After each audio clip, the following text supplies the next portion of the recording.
They are that bloody good, Phil Hurton. Oh, Harry Prosser gets dropped! The excitement is building, the crowd is here. Oh, why not, mate?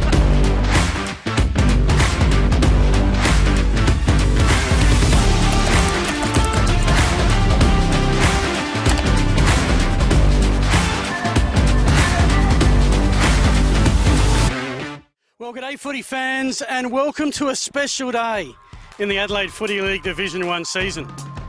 29 years ago, just down the road from here, a new footy club was formed. Wearing gold and green and blue and called the Kookaburras, this club became a juniors juggernaut. They've won 17 senior flags, 9 this decade, 3 last year.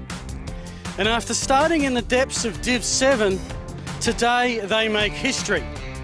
Today, Golden Grove host their first ever Division 1 game.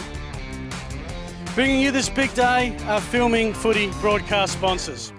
Archie's Footwear, Belgrave Apparel, New Balance, Nearmouth Mouthguards, Hahn, Sportal, Wayfield Sport Exercise Clinic, Roll the Dice Racing, Farmers Leap Winery, Police Credit Union, Dartfish, and the Moseley Bar and Kitchen. Coming up, it's a match 29 years in the making. Golden Grove Kookaburras hosting St Peter's Old Collegians in Division 1. Thanks to Filming Footy, this is the Adelaide Footy League.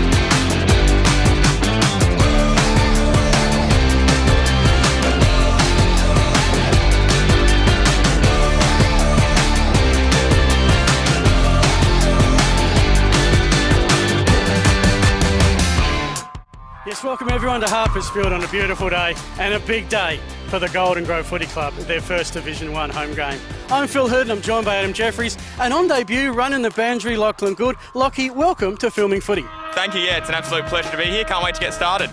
Well, we're going to get you started by being a model for us. You've got a special Guernsey, which Golden Grove are wearing today. We are, I guess, starting our Anzac Day commemorations today. Anzac Day, of course, on Thursday, and Golden Grove are wearing this special Guernsey for a very special reason. We'll share that during the broadcast, but looks pretty good. Thanks, Lockie. Great job. The game itself, Adam, last week, Golden Grove, right with Payneham Norwood Union for 3 quarters, faded late. What did you take out of that match? Oh, it was somewhat surprising, wasn't it? You know, Golden Grove last year wouldn't concede 9 goals in full matches in 2 weeks in some instances, and they conceded 9 goals in a quarter to a typically low-scoring team. So I haven't watched them live, Phil. I've been looking forward to watching Golden Grove live. I've heard a lot about their football and their structures. Looking forward to watching them today, and a big occasion for them. And on the flip side, St Peter's, they played Prince Alfred and similarly stuck with them for 3 quarters, just came up a little short. We don't know where Prince Alfred sit. We don't know where St Peter's sit. We probably need a bigger sample size. We'll know after today a little bit more about St Peter's, won't we? You know, they're a young team. You know, you look at their team list, there's a lot of young school leavers, a couple of guys with a little bit of SANFL experience, but they're a young running team. They're going to get tested here today because obviously Golden Grove will be fired up. So we'll know about St Peter's at about 5 o'clock today where they're going to sit this year in Division 1, I think, Phil. Thanks, Adam. And Lockie, you'll be running the boundary. You have certainly ordered some excellent weather. Yeah, I don't know if I've brought the good weather from down south with me, to be honest, but yeah, it looks absolutely fantastic out here. Looking forward to your first game? Absolutely, cannot wait to get started. A big day lies ahead. Anzac Day commemoration, then history for Golden Grove. We'll give it all to you after the break.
belong in blue.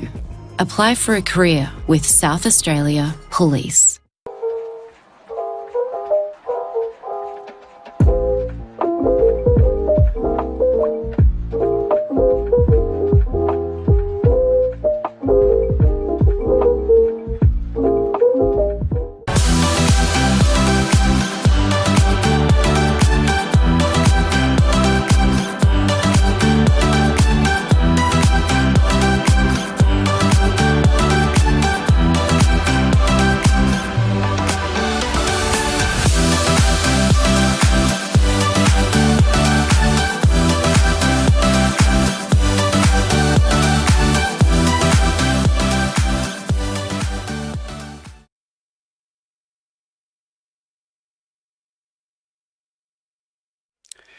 Welcome back, folks. Welcome to the Filming Footy Broadcasting Centre, where we are bringing you the Adelaide Footy League Division 1 match of the day. Really looking forward to this one. We've got the allocation. Golden Grove's first Division 1 home game, and they have turned on the weather. Phil Hurdham, Adam Jeffries. Adam, looking forward to this. Always good to be a little bit of history. Yeah, a little bit of history. Like I said, me personally, I haven't been to this ground a hell of a lot, Phil. This is new for me. Golden Grove been in the lower divisions for a few years, and now they've worked their way up, and deservedly so. Been a powerhouse club now out here in the north-eastern suburbs. So yeah, it's a warm day, very exciting game ahead. Yeah, first time I've been here in daylight.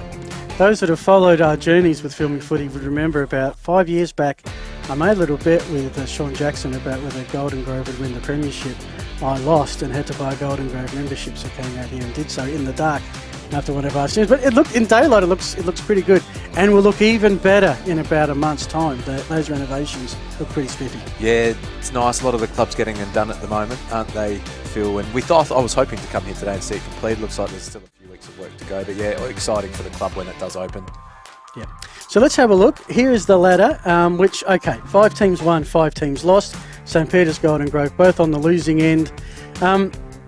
Two fairly similar matches in at a three-quarter time, but both faded to varying degrees. Yeah, the ladder's always interesting after. You need probably 3 matches for it to just settle a touch, and you'll know who's around the mark and who's not.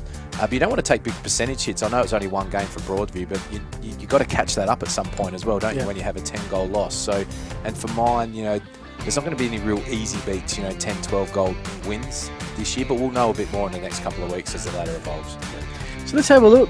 Golden Grove, first time we've ever called them on Filming Footy Div 1. They were formed in 1995. Their first season Adelaide Footy League in Div 7 was 1997. They started down the road Greenwith Oval, moved here in 2005. They've won 6 A-grade premierships, 15 and 19 years, and they've won, that's across all their senior teams. Last 4 seasons, they are 62-7. That's pretty impressive when you're moving up and down grades. And one of only 3 clubs, Payneham Northern Union and Broadview the other, that have their A team in the elite level. That's a footy club. Well, when you see, I hadn't seen that graphic, Phil. 62-7 is insane. Some of the great clubs, the Goodwood Saints of the 20 years ago, and all those clubs wouldn't have had records like that. That's huge. I'm a bit flabbergasted by that stat. It's amazing. But what they will do is they're going to get tested in Division 1 this year, and but they thoroughly deserve their place in Division 1. Looking at that stat, that's amazing. Well, let's do the figure work and just prove that I got that figure right by having a look at their recent seasons. I think I'm right. 2020, 1 loss, premiers. In a year, no promotion. 2021, Div 3, finished 3rd. And then 20-0. That's a great season in Div 3. And last year, Cruise did actually lost 2 games on their way. So 7 losses, 4 seasons for Golden Grove. After getting relegated, probably at the end of 2018, they're probably thinking, gee, Div 1's a fair way away. In the end, 5 seasons. Super strong through 2020 and 2021. I know in 2020, obviously no promotion, relegation. And in 2021, I do recall them being heavy favourites to take the title out, and maybe had a slip up in the prelim final, Phil, which cost them a promotion that year. But 20 and zip, 18 and 2. Pretty epic seasons. But once again, they are going to get tested here in Division 1 against some better structured and defensive orientated football teams. Yeah, absolutely.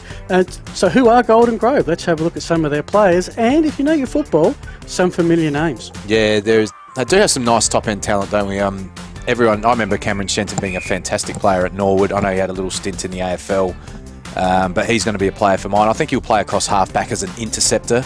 It'll be interesting to watch what role Lewis Johnston takes this year. He's a little bit older now, but he's arguably one of the greatest kicks to ever play football, not just local football, Phil. Even when he was at AFL level, he was regarded as a real dead-eye dick as a forward. I know he kicked a lot of goals at SANFL level. Made his name as a wingman at Norwood, just using his elite leg to set the play up, not finish the play. So I'm interested to see which role they use him in today as a bit of a wing half-back. If I'm the opposition, I'm putting some time and effort into Lewis Johnston. And the other player I really want to watch today is this guy can be an elite player at this competition is Josh Glenn. We know he's played AFL football. We know he's played SANFL football. He kicked 8 goals in a game for Norwood only 3 or 4 seasons ago. Had a little bit of time off, so I think his body's going to be right for a few good years in Division 1. Look for him to hit the scoreboard today, Phil. Yeah, 14 of their 21 that won the Div 2 Premiership last year are here. Throw in 2 that won the Reserves Premiership in as well. So only 5 not part of that winning culture last year. One of those recruits, if they weren't strong enough with ex-Sandfield players, Lachlan Pascoe comes in, already had 3 goals last week. Yeah, wow. Yeah, so it's a good top-up, and we know Templeton's been a good player at SANFL level as well. So they don't want for much, do they? We're looking at here, they've got great depth, Phil. Their B-grade a smashing Spock in the 2s, so they've got troops they can call up if they have injuries, and they've got top-end ex-SANFL, AFL players, which you need to succeed at Division 1 level. All the Division 1 premiers in the last 10 years have those types of players on their list. So we move on to St Peter's, and yes, earlier today, by the way, the C's, Golden Grove won by about 8 goals.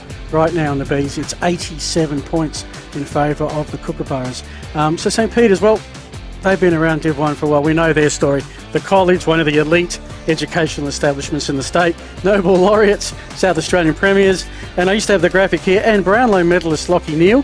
Now it's 2-time Brownlow medalist Lockie Neal. Played in 1928, 4th longest current club in the Adelaide Footy League. 36th season in Division 1. Of course, Adelaide Footy League, a mixture of collegiate teams, community teams, and Adelaide University with their own world. Most successful collegiate club, 36 seasons. Yeah, it's a pretty good effort being in Division 1 that long, because you're going to go through some peaks and troughs, aren't you? Because you're predominantly going to be school leavers with a handful of outsiders coming into your club. But St Peter's take their football pretty seriously through the high school, which holds well for their old collegiate club. It's being a highly ranked Division 1 or Division 2 team. And let's have a look at how Spock, as we like to call them, I don't think they have another nick. They're not the Blues or anything like that, are they? St. Peter? No, it's just Spock. I always called them Spockos. Spockos, yeah. Well, we'll stick with that. So you can see they're pretty consistent. I mean, that Div 2 season in 2018, nothing like being premiers, but then there's nothing like being premiers and not being beaten all season. That's a special year in any grade. Yeah, I remember watching them play the grand final against Brighton that year, and they were dominant. You're going to go 20 and zip accidentally. They came into Division 1 and immediately won a final. Unfortunately beat the mighty Goodwood Saints in an elimination final that year. And really, Phil, for mine, through 2020 through to 2022, they missed an opportunity to win a Division 1 flag. They had a lot of top-end talent in those years, and they just were the bridesmaids, lost a few prelim finals and couldn't quite get to the big dance. And now they're in a bit of a rebuilding phase and did really well to avoid relegation last year with a great late-season flurry, didn't they, Phil? Yeah, you might look at that 6-11 record and say, hang on, isn't it an 18-game season? Well, they had a win taken off of them for admin reasons. So technically they won 7 games of football last year. On the field. On the field. Yeah, got awarded for 6. Almost cost them relegation. Came down to the final round of the season last year and they managed to survive. So they'd want to avoid going through that experience again, because that strains the nerves of everybody. Many clubs, not just Spock, learnt a lesson from the administration era. Yes, yes, indeed. So let's have a look at how St Peter's line up for this season. Some familiar names. The one I'm looking forward to, number 5, Nick McGill, back from UTAS, where he was obviously doing something there for work purposes. Yeah, no, they've got a lot of young players, haven't they, Phil? Like I said, during last year they started a little bit of a rebuilding process. Like I said, they had some big names playing, some really great SANFL, AFL tall forwards playing in their team that aren't there now. So you look at all the Allens running through there. One's a reserves McGarry medalist. I like John Vrodos. I think he's a really, really good player. He's super sharp. He's a classic sort of ruck rover player. He'll get in and under. He's tough in close, but he's really got some nice outside speed. And a sneaky forward for them is Johnny Reid. He kicked a couple of bags last year. I think he finished with 4 goals last week in a losing team. So keep an eye out for him as a tall target. My concern will be maybe down back, holding the likes of Josh Glenn. Like I said, it's hard for skinny young defenders to hold guys that have played AFL football and they're in their early 30s. So that'll be the test for mine. But St. Peter's do like to run and gun. They'll spread. They'll use their skill. They'll use their pace. That's their one wood, and that's the way they'll win games this year. Yeah, Johnny Vrodos, he's going to be a good one to look at. He was their best and fairest last year. Sam Higgins is on debut. A lot of these players have spent some time at different clubs, Sanford system, like I guess those in Golden Grove. Walkerville seems to be a popular one for some reason. I think maybe the kids that board at St. Peter's might play club footy at Walkerville. They play junior football there, so they have an affiliation, and then they make a choice whether they go back to the old Scholars or depending on how Walkerville are travelling, but that's how it goes. Yeah. So that's how St. Peter's look. Speaking to one player that we don't have today, and I'm glad Tommy Javor is not here. He'd be devastated. No Jordan Lockwood today. His favourite player. Favourite ruckman. Is a Golden Grove slot, another one. Let's have a look at some of the other games that are on this week. Should add very shortly when this game is finished, there's going to be an Anzac Day commemoration. So we'll bring all of that to you. Tea Tree Gully, Port District, we saw Gullies last week. Look, they played hard, they dominated early but couldn't put it on the board. Port Districts were pretty good from go to woke. Yeah, but a little bit nervous out at Tea Tree Gully today. But having said that, in the Adelaide Footy League Division 1, a lot of the home teams are 4 or 5 goals better. Tea Tree Gully played really well. They just couldn't put anything on the scoreboard. When I watched the game back, Phil, they were still 2 goals up deep into the third quarter. But they didn't kick a goal in the second half, and you can't win football games like that. And Port Districts obviously are potent this year. They're a team on a mission. So Tea Tree Gully going to have a tough day at the office. Port Districts by 5 goals for mine. We're going to see Port Districts on Thursday. Hope you're ready for a double up for round 3. We're doing Anzac busy week Day for the calling field footy team. Get that voice nice and lubricated. We've got Port District Glenunga on Anzac Day. That will be a good match. That's massive. Could be 2 undefeated teams. And then we are down at Brighton Road, close to my place, for the Bombers, and we'll see Golden Grove how they do on the road. The other games will come to after the break. Do want to thank our sponsors for this season because they're numerous, but without their contribution, we're at home doing something else pretty much. Archie's Footwear, and of course that'll be one of our end-of-game prizes, along with the $100 voucher from Belgravia Apparel and New Balance.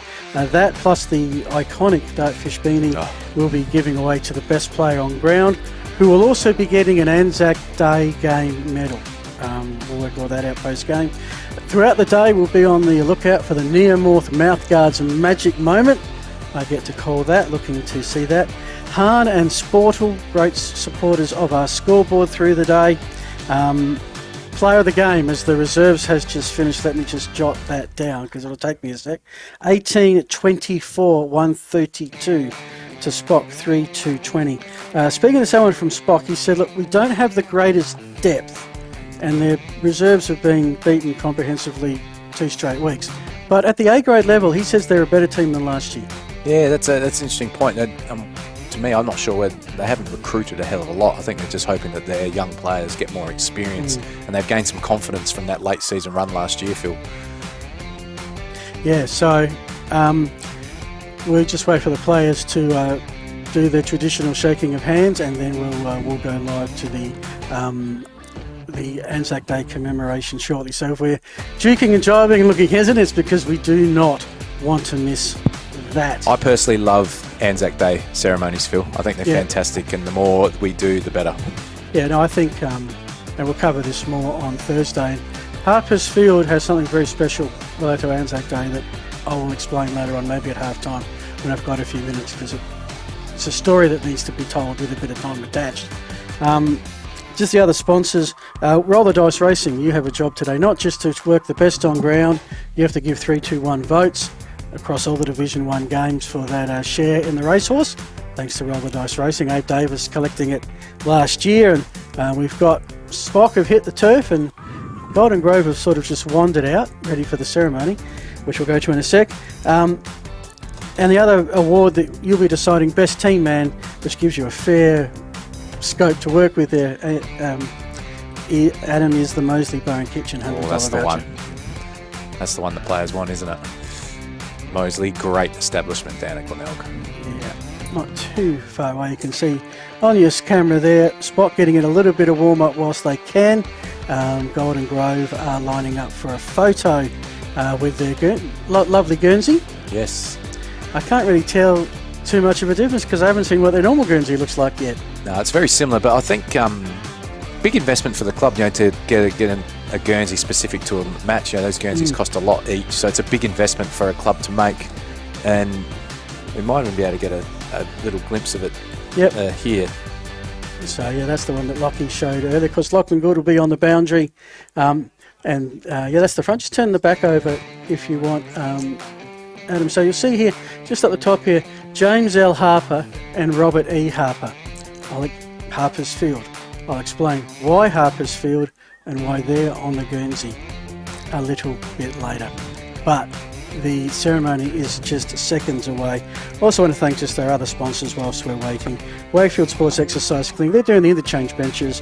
Police Credit Union are giving us a Lachlan this afternoon. Thanks for that, will really help our coverage. And Farmers Leap Winery, they're always giving us a great drop. Coach of the Year, Coach of the Week, all the way through the season. Alrighty, as you can see, the players are lined up. The umpires have come out, which is good. Let's tell you who our umpires are. Jason Hayes, Frank Manicus are there in the field. Andrew Roberts and Brett Heritage are running the boundary. Simon Kerr and Steve Martin are right now separating the two teams. We are just about ready to go.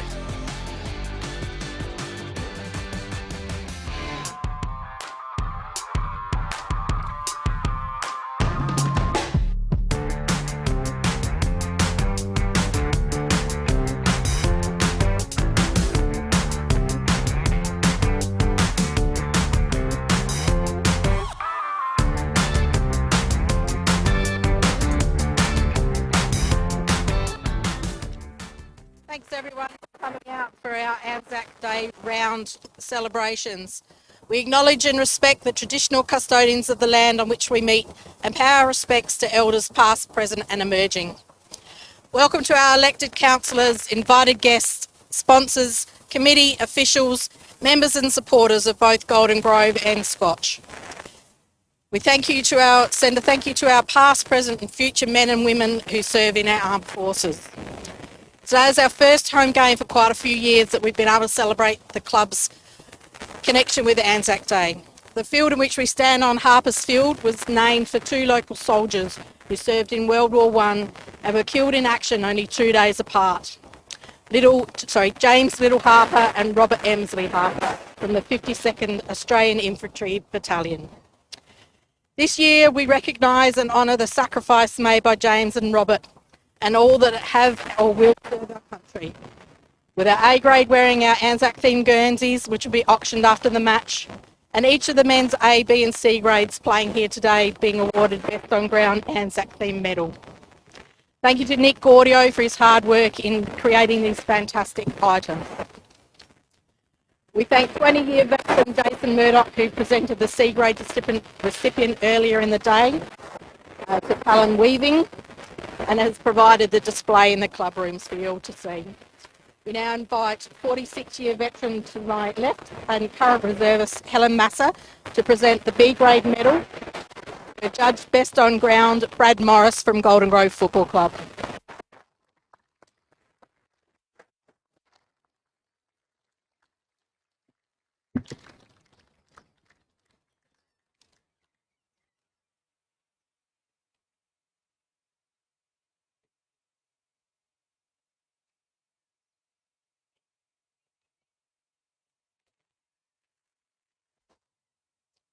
We now invite Teacher Go, Sherlock, the Vice President, and Jim Baker. Mick will now read the ode and present the A-grade medal after the game. If you could please all be upstanding for the ode and a minute's silence.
They shall grow not old, as we that are left grow old.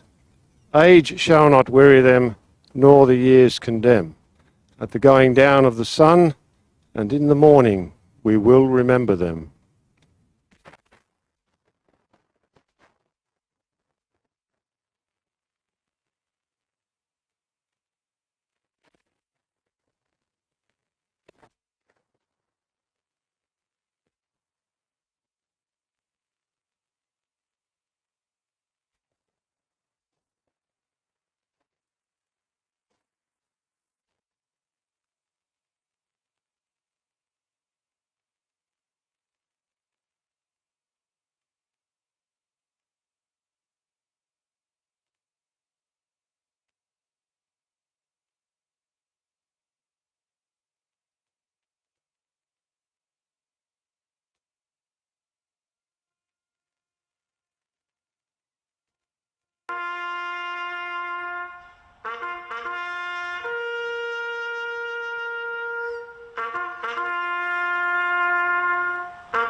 Lest we forget. Thank you again, everyone, and thank you to our special guests. Game on. Thank you.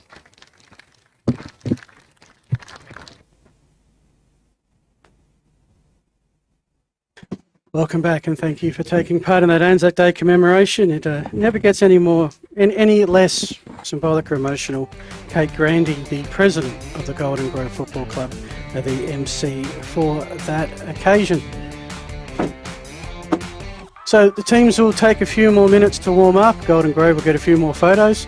If you're a Golden Grove fan, it's a commemorative jersey and a historic jersey wrapped into one. They will be auctioned off, so keep an eye on the Golden Grove socials for that.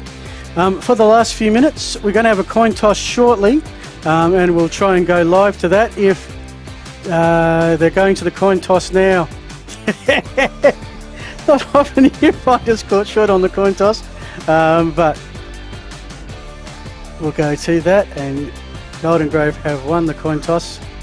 And what we might do is we'll go down to field level whilst we have a boundary rider. And there we are, ladies and gentlemen, the coin toss going the way of Golden Grove. They've decided to kick towards the northern end of the ground. Yeah, it's going to be a fantastic day here today. Cannot wait for this one to get underway. The ground underfoot is very, very dry, something to keep in mind, so there shouldn't be any real skill issues out here for the players. Back to you guys in the studio. Thanks for that, Lockie. And yeah, no breeze, I don't think, Adam, so it's not like we're kicking to a particular end. Down the hill. Downhill, that's what it is. I feel like there's a slight little slope here. I reckon I could kick it 50 yards down the hill, but certainly not up the hill. But the reason that you would choose to kick with the wind first is in case it changes. I don't think the downhill is going to change. Downhill will not change. You always run a risk if there's a windy day to go into it. And of course, you've got to go uphill at the end when you're really feeling it. That happened quick, didn't it? So this is, with the Anzac ceremonies, they're fantastic. As a player, you need to make sure that you've got a bit of blood flow and you're ready for that first contest that happens. But it's the same for both teams. We always, as a player, a coach, like, oh, how are we going to deal with this? Well, both teams are in the same scenario. So they'll be fine, and as soon as the ball's bounced, they'll be ready to go. Yep. Very quickly, we might just have a quick look, if I don't give my producer Hugo a cardiac, at just those other games that are on today, because we mentioned one. We'll very quickly have, because I was padding for a bit of time, as you do. Let's bring up the other ones, just to bring up Sacred Heart and Payneham, 2 unbeaten sides. Adam. Sacred Heart at home, just. Broadview need to make a statement after their home opener last week. They got to do it at Glenunga. Nah, Glenunga at home, 3 or 4 goals. And the home opener for Prince Alfred Old Collegians, Park 9, hosting the Brighton Bombers. We'll know more about PAC after this game. I think Brighton can get close, 3 or 4 goals, PAC. Okay. So, yeah, every club, their home opener last week or this week, except for Port District, 2 on the road to start off with. They'll get their first home opener on Thursday, on Anzac Day. Just prepping the Oval for our appearance on Thursday. That's it. Midweek football, how good? Thursday, well, it's going to be a very nice short week and a very special day to call football on.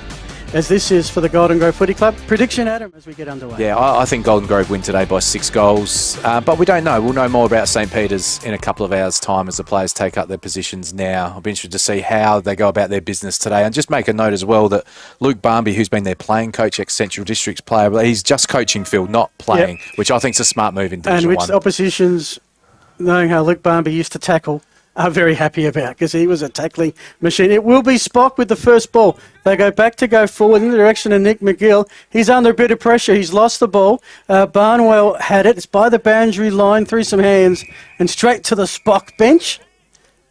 Don't think that counts as a handball receive. And, of course, it is last disposal rule. Yeah, we didn't catch that in the pre-game last week, did we? But I like the rule, Phil. It's a good rule. I think it eliminates a degree of subjectivity. As long as everybody knows and everyone's had a time to get used to it, it's the same for everybody, isn't it? So Spock, kicking to the right of your screen in the blue with the white shorts, have first use of the ball, and they're going to get the first inside 50 of the game. 1-on-1 contest, the kick coming from McGill, and we've got a first shot of goal coming up after Johnny Reid, who kicked 4 goals last week, was in the best players. I mean, if you kick 4 goals in a game of modern footy, it's almost guaranteed, isn't it, Adam? Yeah, agree. That's a bag these days. But that's all set up by Ben McGill. That kick to his advantage, the defender just couldn't do anything but grab on. So that's a great composed kick inside 50, something we didn't see a lot of last week, Phil. Dry conditions, straight in front, 30 out. Should be an opening goal. It is. All the talk, rightly so, pre-game has been about Golden Grove, and Spock says, well, we're here to play. We kicked the first goal in the opening 80 seconds of the contest. Yeah, interesting start. As I said, they kept teams to such low scores last year, didn't they, Golden Grove? And they've conceded 9 goals in a quarter and now a goal within a minute to start this game. So a little bit of a shaky start for Golden Grove, but very early days. But again, McGill's kick to Reid there, absolutely. He took half a step. He looked to the advantage side of his forward and just put the ball in the air to that side. So very well done by McGill. You see some of the locals here getting to sit on the inside of the fence. Something you don't get to do at too many grounds around the state these days. And the opening bounce results in a little bit of a scrimmage. You can see Spocker trying to drag Shenton up to the stoppage here. If I'm Shenton, I'm leaving that and I'm going to do a +1 behind the football. We should see how he plays it through the day. So the kick by Pittman didn't go too far. That's Hamish Allen. Did we end up deciding what number Allen ended up with? I think it's 48. That's Ed Allen. Too many Allens to work that out. I was getting, there's 3, and if I don't know who the Spock player is, I'm just going to say Allen, and I've got probably a 20% chance of being correct. It's down in the northeast pocket. There's not really much out in that pocket except probably One Tree Hill. And then you're off on it. What goes after One Tree Hill? Barossa Valley? Probably? Almost. Yeah, Lindock maybe. We are right at the extremities of the city here. We're not even really at Golden Grove. We're out at the northeast edge of Golden Grove. St. Peter's bring it back down. They're looking for the goal scorer in Reid a long way from hole. But the Kookaburras have some numbers here. Do they have the poise? A little fumble when he didn't need to by Josh Dobie just sees it out of bounds in front of the upcoming new facilities. It looks very, it's different, almost Goodwood Oval-esque, I think, just the stand. Looking forward to coming back here in a couple of months and calling some footy from there. On filming footy, of course. If you just joined us late, Spock, a goal in the first 80 seconds. Connor Dodd along that boundary line where, even though I'm sitting in the middle, I've still got a blind spot. Yes, it's a deep oval, isn't it? It She is. goes far and wide. It has here. wings. But good start for Spock. Great pressure. That was McGill again. The helmeted one put great pressure on to force the stoppage there. Yeah. Well, that was tapped down to Pittman. He had some fumbles. They're going to get away with this now through Shenton. We have a little bit of a depth perception issue when it goes down that far. It feels about 30 metres out. Heads towards the outer side. But Spock with some numbers. Running in front of the huge home of the mighty Kookaburras sign.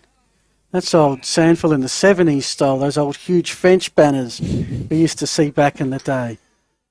Along with the floggers and the cut-up paper. Okay. So we'll go to Lockie Gould for a cross at our next break, but right now we're in play. Sits with Barnwell. Lots of players running around. He goes right for the hot spot. Here comes the lead and the clunk. It's taken by, is that number 14? If so, I'm worried because I don't have a 14 on my list. You know what was going to happen today? Yeah, okay. Oh, Michael Templeton. That is Templeton. I should have yes. recognised because that's typical Templeton. That was a great mark. You can see Golden Grove looking to really look for the lateral kicks before they go inside 50, spread the defence. So to possibly tie the game, keeps it low, keeps it straight. And the Kookaburras reply. Let's go. Boundary side to Lockie Gould. Yeah, I was just going to say, boys, it's quite a contested game out there at the minute, so lots of hard tackles flying in. But yeah, both teams started very, very well. How was the Anzac Day ceremony? Very, very, very moving, Phil. It was, something really special to be able to observe. Well, great to have you on board today, Lockie. Looking forward to your input through the course of the afternoon. Seeing the stuff that we can't see from here in our elevated, which is quite a bit at the moment. People are saying, yeah, well, that's pretty normal for me anyway. Some great skill level so far in this Yeah, game. We didn't love see that it. clunk. We've seen 2 good passages of play for 2 goals. Took 3 quarters to see that last week. So you can see teams are getting into the season already. And what I liked about for both teams, they went to a spot right in front, high percentage shot, and the forwards converted. So far, so good. 1 goal apiece, 6 minutes into the first quarter. It's at Spock's forward 50. Ben McGill. I'm used to seeing helmet calling McGill, but of course there's 2 out there now, and Nick doesn't have a helmet. Note Johnson is playing wing and drifting back behind the football, looking to set the play up for his team. Well, that's Louis Johnson there. He looks 23, unless they've changed the number. He looks like he's at full fitness. Now with Michael Cavallaro. They're going to go down the eastern wing. Spots up and finds Pittman. There's a lead. There's a mark. That's nicely done. Well, that's champagne football, Phil. They've got the ball in the back pocket and they've just pierced their way through using the wide expanses, spreading the defence. No chance for the St. Peter's fullback on that occasion. That is champagne football from Golden Grove. Lockie Pascoe in the orange boots, former Red League, 3 goals last week. I tell you, if Pascoe and Templeton fire on the same day, watch out if you're on the scoreboard. His kick just right, but stays in. 2 kicks, 2 goals for Golden Grove. And early days on the Hahn Sportal scoreboard. It is Golden Grove, 2 straight 12. Spock with the first goal, 1 straight 6. We're going to get a lot of goals kicked today, Phil, because it's going to be hard to defend with the skill level. It's a beautiful still day. Golden Grove have some tremendous users of the football in their team. And yeah, that was almost a bit of a training exercise. Lewis Johnston won the free kick at half-back, switched the football. They were able to pierce the ball to half-forward and then go out to the fat side where it's impossible to defend that mark on the lead. So, yeah, champagne football. St. Peter's just need to tighten up in their front half, put some pressure on those exits. I'm liking this game, Adam. I reckon by the time we got to the 3rd goal last week, it was almost half-time. So, yeah. I mean, I appreciate the ferocity of a low-scoring affair. Spock go forward. This time out of hands. Under some pressure, Mitchell Payne into the side this week. Look away hand pass. He'll back up further downfield, but his kick is intercepted by... Yeah, I think it might be Sam Higgins. I'll give you the team changes in a sec. We've just been dealing with some number changes. Long, penetrating kick, 3-on-1 Golden Grove. Good thump at the back, coming from Johnson. But Spock pick up the crumbs towards the hot spot. Well, sort of St. Peter's player was impeded a bit there. Might end up with the ball after all, but no, it was touched by about 4 players. That's where the stoppage will be. Not sure who that was, but that was a great contest. He had 3 Golden Grove opponents there and neutralised it, and they get a second chance from a stoppage. That's Sammy Higgins, who was in, and he is on debut for Spock A grade today. He was in the 3rd best in the reserves last week. So we see, is that him laying the tackle? So he made the contest against 3. You get a stoppage from that, and then he follows it up with the tackle and gets a shot on goal. So James Higgins, I think, is the player with it. It's fantastic football from Higgins. Higgins played 17 games last year, kicked 20 goals. Umpires are hot on holding the balls this year. Saw it in the AFL last night, and we saw it last week at St. Well, Gahard, at certain times. At certain times, not on the siren, but that was the right decision there, though. He had plenty of time. I think whatever decision was made there was going to be controversial, but we have our first Vlamish of the day. Reduces a 6-point margin to 5. 10 minutes gone first quarter on a glorious day. If you're indoors today, why? Get out and get some sun while we still got some. Long kick. No one can take the mark. Here we good pick up by Higgins again. He gets the 1-2 hand pass, gets it further on. Players have got some space into the pocket. Needs to be touched. Just is. Or else it would have been last disposal. Fergus Carruthers with the touch. Good stuff. St. Peter's 4 inside 50s each. Like I said, Golden Grove have had 2 elite passages of play, but St. Peter's, a couple of repeat entries, some good pressure here. Yep, well, we like it down this end because we can actually see it clearly, which is good. Ground level was Varodos. He's a number 28. Keep an eye on number 28. He is the go-to man for Spock if they're to get up today.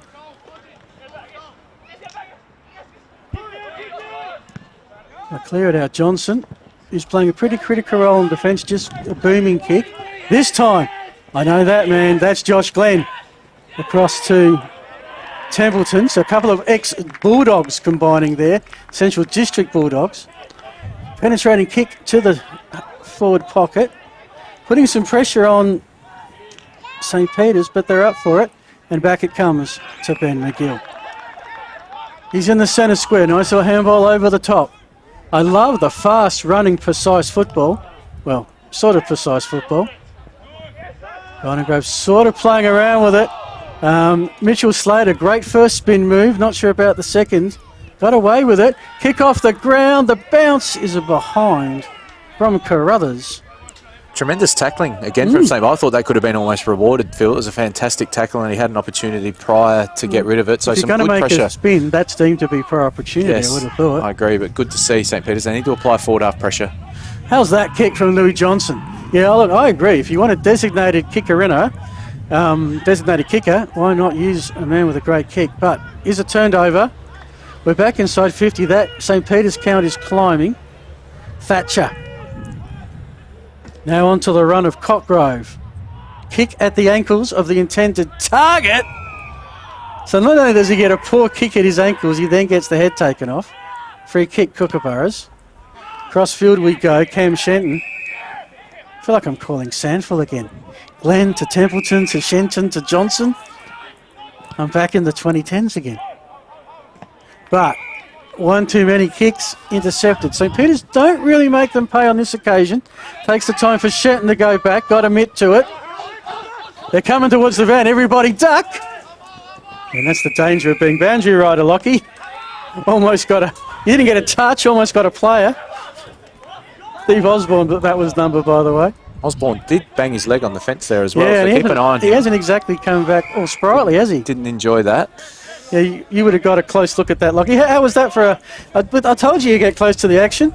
Yeah, well, I nearly ended up giving Stephen Osborne quite a bit of a visit. But one of the things I did want to point out as well was St. Peter's the zone at the minute, which you might see right now.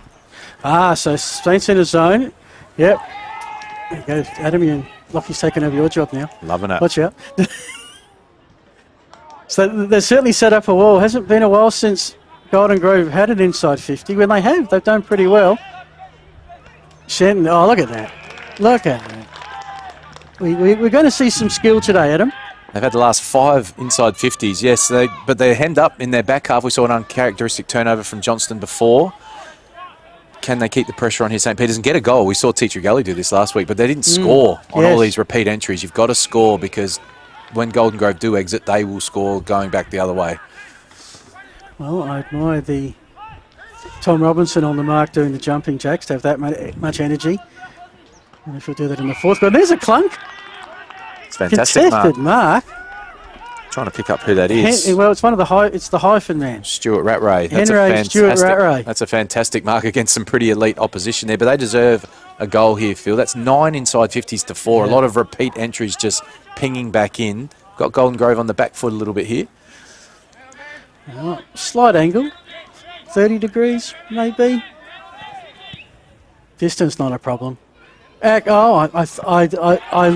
always, when you see those from side, you're looking at the goal umpire, and the goal umpire barely moved. On the last kick in, Spock set up their zone far too close to Johnston, who can kick the ball 60 metres over it. So I would be setting the zone back another 10, 15 metres so you can approach the ball rather than go over your head.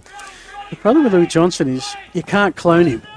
And this time Dodd kicks it to, guess who? What if that was a set play? He now goes with the long kick downfield, and there's a target. 2 kicks, a hand pass, and Golden Grove are going inside 50. How's that for play? Is there someone on the end of it? No, but there might be a crummer. Couple of kookaburras in the pocket. Adelaide play it out here. Goes with a banana kick, and it is wayward. You normally see teams score from that, don't you? So many entries, and then they go down and score straight away, Golden Grove. For mine, Phil, if I'm coaching against Lewis Johnson this year, I can't believe you'd let him be on his own anywhere on the field. Never. He's already had probably nearly 10 disposals. He did make 1 error, but seriously, he's not sprinting around the field. He's just staying in position. He would be an easy man to mark, but they just let him go. Surprising for mine. Yeah, Josh Dobie was the player who had the shot. Yeah, that transition, to use a basketball term, but it was almost as quick as a basketball game. Well, that's exactly what it was. It was football transition. It was one end to the other.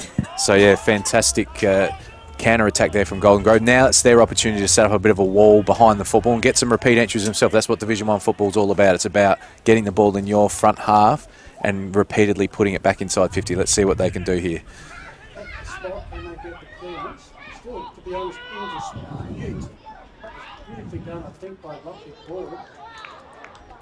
Sets up a contest. We've got a mark, paid. Templeton, I think. Oh no, Pasco's got the orange boots, hasn't he?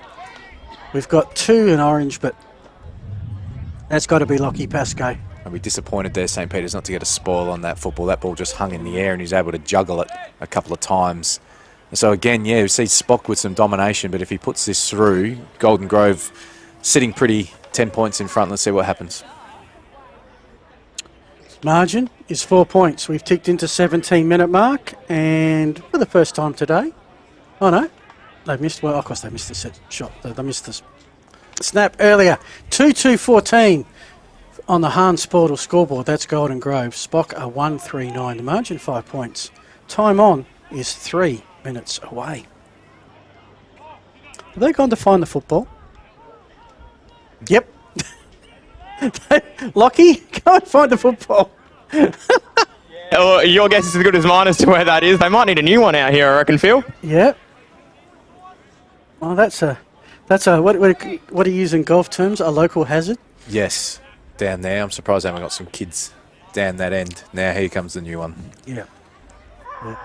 So if I was a kid and I wanted a football, I'm surprised they don't actually. $100 brand new, Sharon. Yeah, as well, I was about to say, I can just see there is some netting there, and it's reasonably high. I think it was the shot for goal from 30 from Pasco, a long kick, just went over the top of it. Yeah, I was about to say surely you'd put some netting up behind there, but you can only put that up so high. All right, Golden Grove, they've a few expenses this week. New grandstand, new jumpers, and now new football. 18 gone. So, scoreboard, it's been Golden Grove's quarter, but it's more been sparks of brilliance from Golden Grove. I'd say the run of play has probably been Spock's, to be honest. As you can see them run through the middle here. Cam Dry takes a bounce. Take two! And even on that hard surface, you can still come awry. I think it was more the pressure than the surface that did him in there. Turnover, Cavallaro. He looks to some space, misjudges the kick though. Pretty easy turnover. Spock will return to sender. Johnson does well to interfere with Pascoe, a long way out. Who's at the bottom of the pack? Trying to work it through hands are Golden Grove. It's just a hot footy at the moment. No one can get clear possession. Now, good hands, St. Peter's, until they came within range of one Cam Shenton, which is not a wise thing to do. 19 gone. Shenton onto Cockgrove. See how far away that is, Phil. It's such a wide oval. Yeah, it is. So much room for the Golden Grove players to use their binoculars skills. only. That fence, by the way, is about 2 metres tall on the other side because there's a couple of people standing underneath it. And what do we got here? Last possession. Well, they're still, by the way, looking for the footy. I can still see some people at the other side of the fence. The previous football. Centre wing. And what do we got? 3 goals, so what, 4 or 5 minutes of game time? Those 3 goals came early, didn't they, Phil? Both teams have missed opportunities in the last 10 minutes with the run of play. So this one now spills to Nick McGill. Some hand passes out to Higgins. Higgins has good hands out to Marcus Roberts. They're running it well here. Through the middle, avoids one tackle. Now on the edge of 50, worm burner kick. And just like that, Spock are going to kick for the lead. Johnny Reid kicked the first goal of the quarter. He's got a chance to kick the last goal. It's normally a good set shot, this young man. 4 goals last week. That was a good contested mark. It just carried. Golden Grove defender will be disappointed not staying on the back shoulder there. It's easy for the forward to nudge their opponent under the football rather than have someone on their back shoulder. From 25. Dom's at home. He's got 2. Spock got 2. And more importantly for the men in blue, Spock have a 1-point lead. On the Hans Sportal scoreboard, it's 2-3-15 to the visitors, 2-2-14 to Golden Grove. Playing a very modern style of football, St. Peter's. They're trying to handball out of stoppage, and they got away on that occasion, have several times, and Reid's going to be the go-to man. He's going to have to kick a bag today for St. Peter's to win the game. Let's go Bantry side to Lachlan Gould. Payne's just entered the field. I was watching him doing his warm-up, boys, and as he was doing his warm-up and doing stretches to warm up his groin, he was grimacing as he was performing there. All right. Well, he's hopefully massaged it out or stretched it out or warmed it up or whatever you do. What do you do? And you just hope. You just hope. You hope or you're done. You hope. And meanwhile, Spock have got the clearance. Sam Higgins into the side this week. Mentioned debut. Too far out to score. Pops it up to the pocket. And that's a golden fist spoil. Almost made it to the top of the hill. You can see the ground here. And yes, this ground is on the side of the hill because you can see the slope as you mentioned. It's almost like Harndorf. Does remind me of Harndorf. Yes, does have that side of the hill, doesn't it?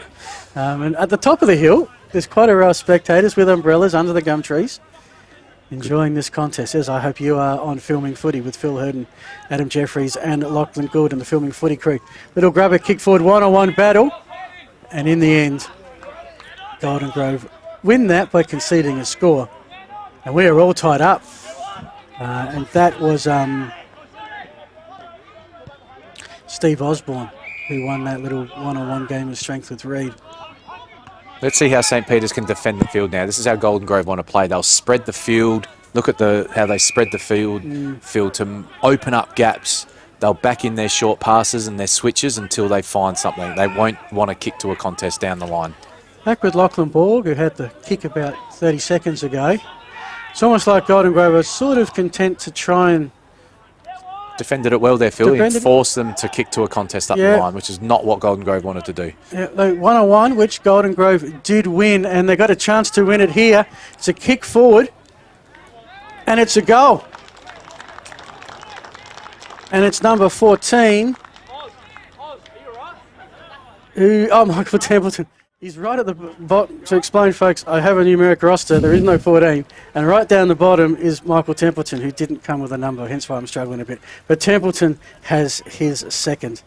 And Golden Grove take a lead with a quarter time imminent. They do look dangerous, Golden Grove, when they go inside 50, don't they, Phil? They've got numerous targets. That time they were forced to go up to the wing to a contest, but they got crummers there. St. Peter's were disappointed they didn't kill that ball on the far wing because they defended it really well. They didn't allow them to switch the ball. And then, but they got through and got the handball over the back for an easy goal, which St. Peter's will be disappointed with. They could have gone in with a quarter-time lead. I get the feeling that Golden Grove's forward efficiency is probably going to be the difference in this game, because I don't think Spock can maintain this forward 50 advantage for a full 4 quarters. And when Golden Grove get consecutive forward 50s, have their purple patch, that's when they'll kick a winning batch of goals, I think. I agree. If you look at the inside 50, St. Peter's have had 12 to Golden Grove's 9. But you're right, Golden Grove are super dangerous when they go in. I don't see how St. Peter's going to... They might have to kick 100 points to win today. It'd be a bit of work for them. We'll have 100 inside 50s. Those stats brought to you by Adam. Two-man. That's it. Another repeat entry coming up here for St. Peter's. Need to capitalise. It's been great to see this footy this up close, although two kookaburras spoil each other. There's a lot of blue around here. Kick around the body by Ed Allen. Golden Grove a little bit desperate. Mark, it was 15. Johnson has it, and he'll calm things down. He has a very different frame than the last time I called Louis Johnson. As looking for his... looking for Ingram, couldn't quite get to contest. Here's another inside 50. He'd be running out of ink for this quarter for Spock. Very well got out of by Dylan Schwert. I thought he was going to get tackled. He almost sort of ducked out of the approach. The Golden Grove have it. 26 gone final quarter, first quarter. See what St. Peter's can do here again before they forced Johnson to kick it up the line to a contest. He wanted to switch and maintain possession. Again, they forced the long ball, and they've got the contest. You've always got to be careful kicking it down the line. A little bit wayward, it's out of bounds on the full, and you've gifted the turnover. And again, they've won the football through that defence, forcing the long kick. And they'll go back inside 50 again for a 15th time this quarter, Phil. So they're on track for 60 inside 50s. If they can maintain the rage, but only 2 goals thus far. That's the problem. Need to kick 4 or 5 goals in a quarter when you have this amount of dominance, because you're not going to get 60 entries against Golden Grove. Not for a full 4 quarters. This kick will lob 35 metres out. Big fly from Reid. I don't know if he touched much of the footy, but it looked impressive. As Josh Glenn with the clearance. And Spock with the ball. Sits with, I think, Belperio.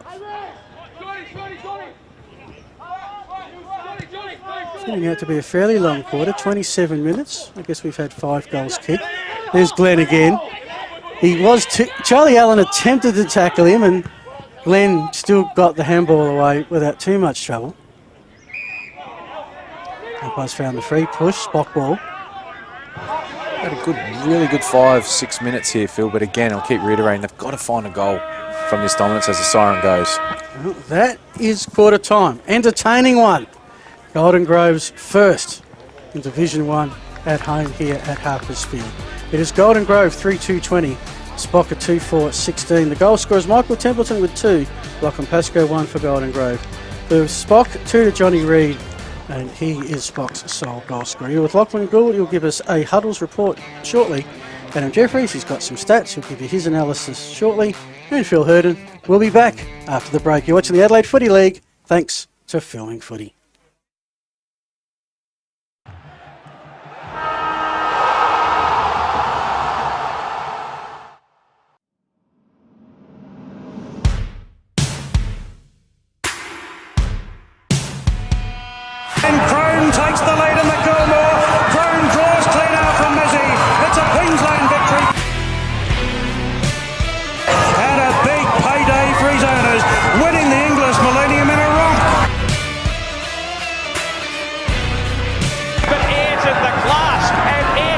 Victoria handicap.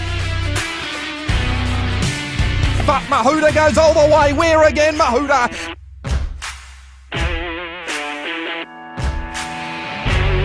Taliqua, too classy for them. The Blue Star flashing, beats the ball. A Blue Star gets up to win. But it's all Globe, 100 metres to go. It's 6 lengths in front. This is an outstanding performance again. And Globe eased down, won the King's Coronation Cup in a canter.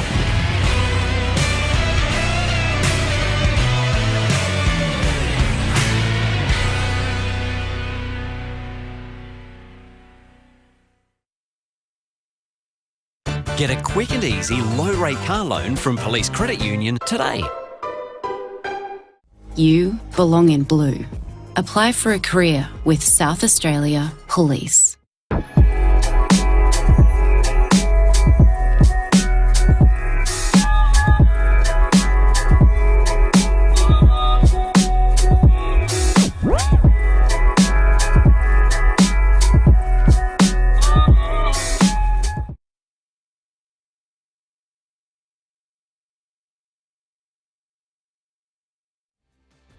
Alrighty, welcome back. You're at Harpers Field, home of the Golden Grove Kookaburras, enjoying their Division 1, best ever Division 1 home game, and they lead by 4 points. Filming footy, you're with Phil Hurd and Adam Jeffries. We'll go to Lockie Gold on the field shortly.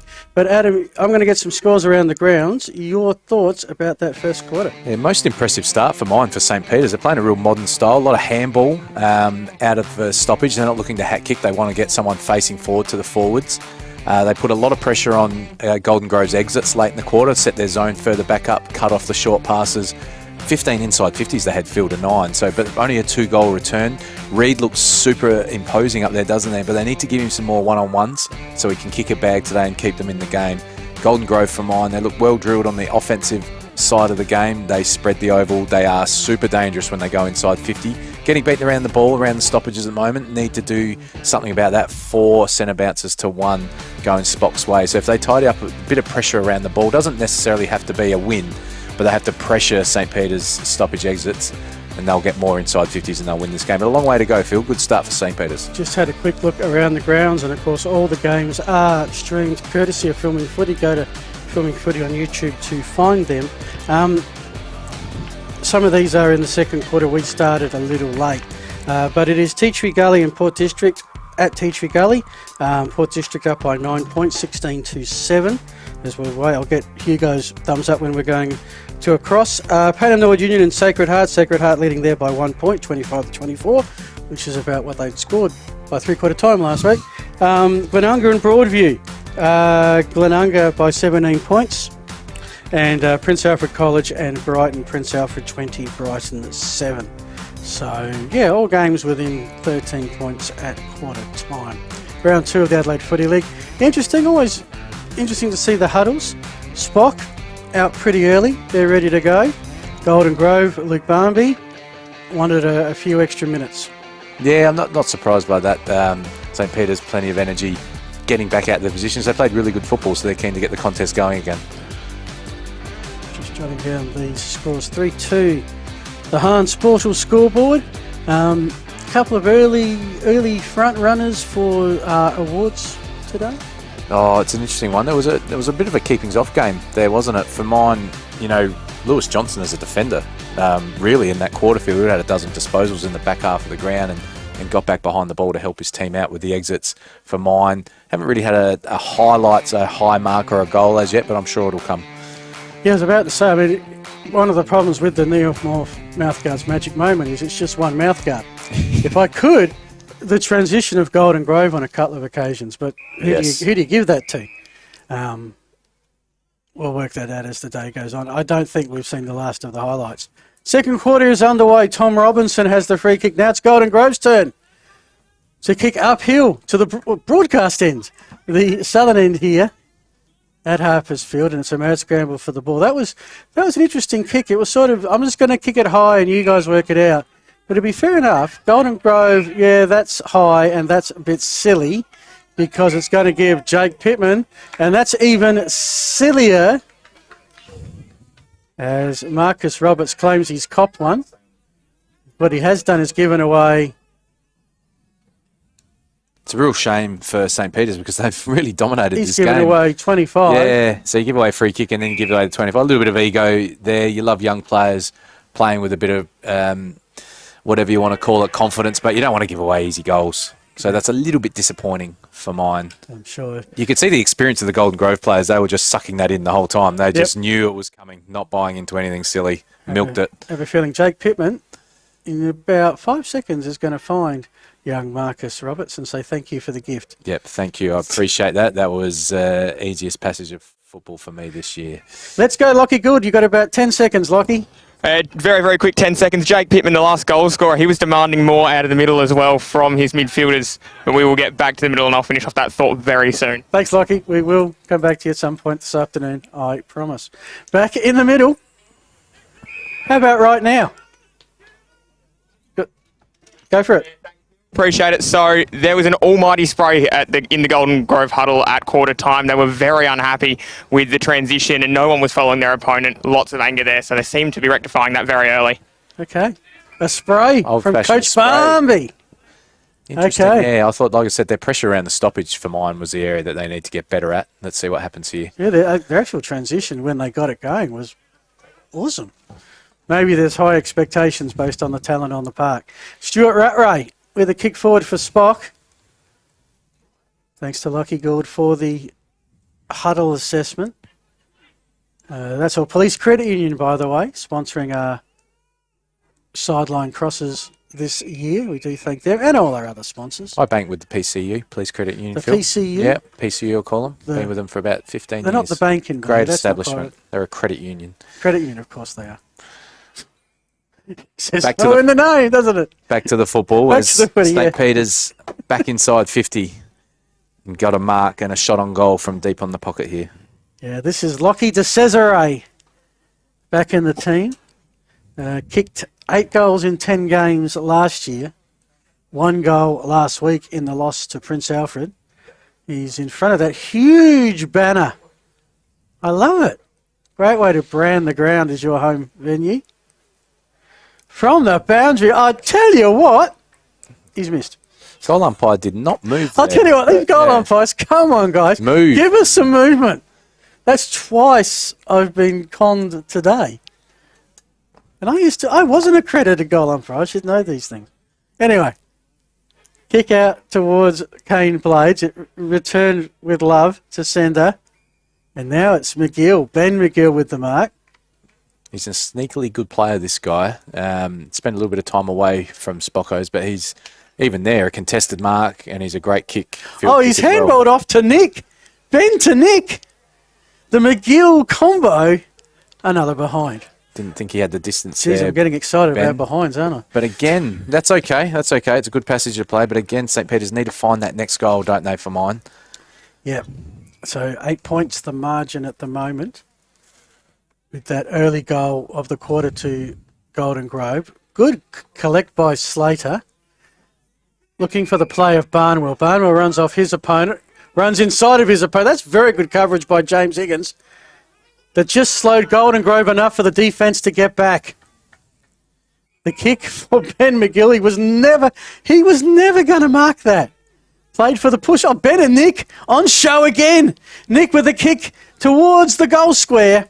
Who's at front? Cam Shenton comes in to run interference. Beautiful pickup. That's a goal. That's a Neomorph's magic moment to Lockie Reid. It is. How about that for a grab and kick? How about the transition from one end of the ground to the other as well with the McGill brothers in the middle of the ground? But is that Reid's third goal? He's kicked all 3 goals for St. Peter's, and he's done it on the ground there. He's such a good mark. Look at his athleticism. Great snap. I believe they might have moved Shenton onto him. He didn't play on him in the first quarter, so that's one for itself. Reid has had an ex-AFL player move onto him and shut him down. He's kicked his 3rd already. Much-deserved goal for St. Peter's. 4 inside 50s to 1 to start this quarter. That's 19-10 for the match, Phil. 19-10. Okay. Plus 9. And the inside 50s, minus 2 on the scoreboard. 5 minutes gone. One thing I guess we're seeing is that it looks like a huge ground. It feels like a huge ground. We're almost at ground level. But on a day like today and the talent these two teams have, it is possible to go from one end to the other mighty quick. Working well to get the clearance. Josh Glenn, again, he's had a few of those today. Puts his teammate into a bit of trouble, but that's a hold on the ball. Rule of the year, isn't it, the holding the ball? We've seen Glenn play more around the football field. Thought he might have been stationed more as a forward, but with the acquisitions that Golden Grove have in the forward line now, they can use Glenn more as a midfielder who can drift forward, Dusty Martin style, rather than be a permanent stationary forward. Dusty Martin's a wonderful analogy for this level, absolutely. Marcus Roberts kicks towards the signage. Spock with it, inside 50, overcooked it, and that was a pretty good thump. I think that was by Osborne. It is a fair way away. So throw in. About as far away from the Adelaide CBD as you can get and still be in the Adelaide metro area, that pocket. And that kick. Keep an eye on that footy. See, that's the thing. The goal umpire probably has the best view. The goal umpire probably has the best view of where the footy goes. But he can't be watching the footy because he's got to signal the score. That's right. Is that Louis Johnson? It is. He's got a wide open Cavallaro. Has to sit and wait. Marks. Plays on. Wormburner kick inside 50 for the grab of Pascoe. Paid. Pascoe very aerodynamic. Has done the haircut. Nice up and close. Absolutely. Again, Golden Grove, their transition is elite, isn't it? For mine, I'll keep saying it all year, I reckon, Phil. You can't let Lewis Johnson mark that kick out and then wheel and go. And you've got to put someone on him that can spoil that ball away. Especially if you've actually got a target to kick it to, which we have here in Pascoe. From just inside 50. I reckon he might. Is it going to come back? On the line, touched over. 4 goals, 3. 27, Golden Grove. Spock, 3 goals, 6. 24. That is on the Hahn Sportal scoreboard here at Harpers Field.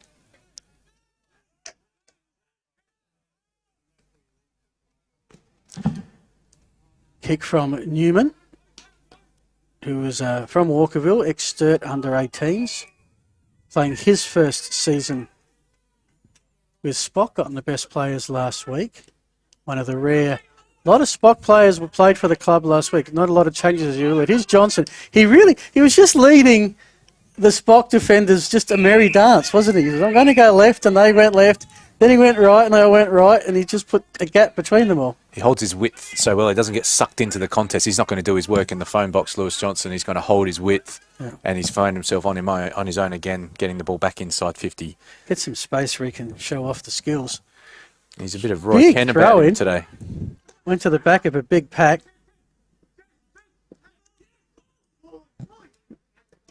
And I'm thinking, where's the opportunity to get rid of it? Umpire says, just give me the ball and get away from each other. Which they eventually do. Tap from the back by Slater. He was up against Roberts. Shoulder. Umpires today. There's a 2 umpiring system. I think it's already been a fair bit of extras today, and I'm seeing a fair bit of extras. Johnson from 60. Too far out, to the top, almost a mark, and eventually in desperation, rushed over. Bit of feeling in this game. Umpires are doing a good job. St. Peter's are plucky, aren't they? They've come out here on a bit of a mission today, not taking a backward step at all. I don't mind it. Can't come out here and roll over against experienced players. You've got to get in their face and let them know you're in for the contest. I don't mind it. Based on last week, it's about keeping close enough and who will have the tickets in the final quarter, because neither really did last week. Johnson. Now, can I just make a suggestion to the St. Peter's coaching staff? Give Johnson an opponent. Just holds his width really well. If he wasn't a great user of the football, you'd be happy for him to have it. Yeah. But again, give the boundary, absolutely. But not to this bloke. Just shouldn't be. It's always a shouldn't thing. Be that wide open. And he again, easy got now. He's got Ben McGill Where is he? Coaches always back in their own system, but there are occasions where you do need to say, you know what, we're not going to go out here and get beaten by what we know. Yep, some good hands. Done well at the stoppages, St. Peter's. Had some to Roberts. really good exits, Phil. Yep. Well, if nothing else, they've taken it across the other side. It is on the centre wing, but it's a fair way from goals. Well, Grove do pick it up. Hand pass in hope. Ooh. I think that was a self-inflicted... It was. That's a little... Actually, that shouldn't actually... I was about to say, that shouldn't be last disposal because it was a kick that ricocheted off a teammate. That's not a disposal. And it wasn't. It was a throw-in. Nick McGill, he's been good upon return, having been absent last year. James Higgins, the VC. He's in vice-captain. Where is he? He's gone a long way back. He's not seriously going to take a shot. Seriously.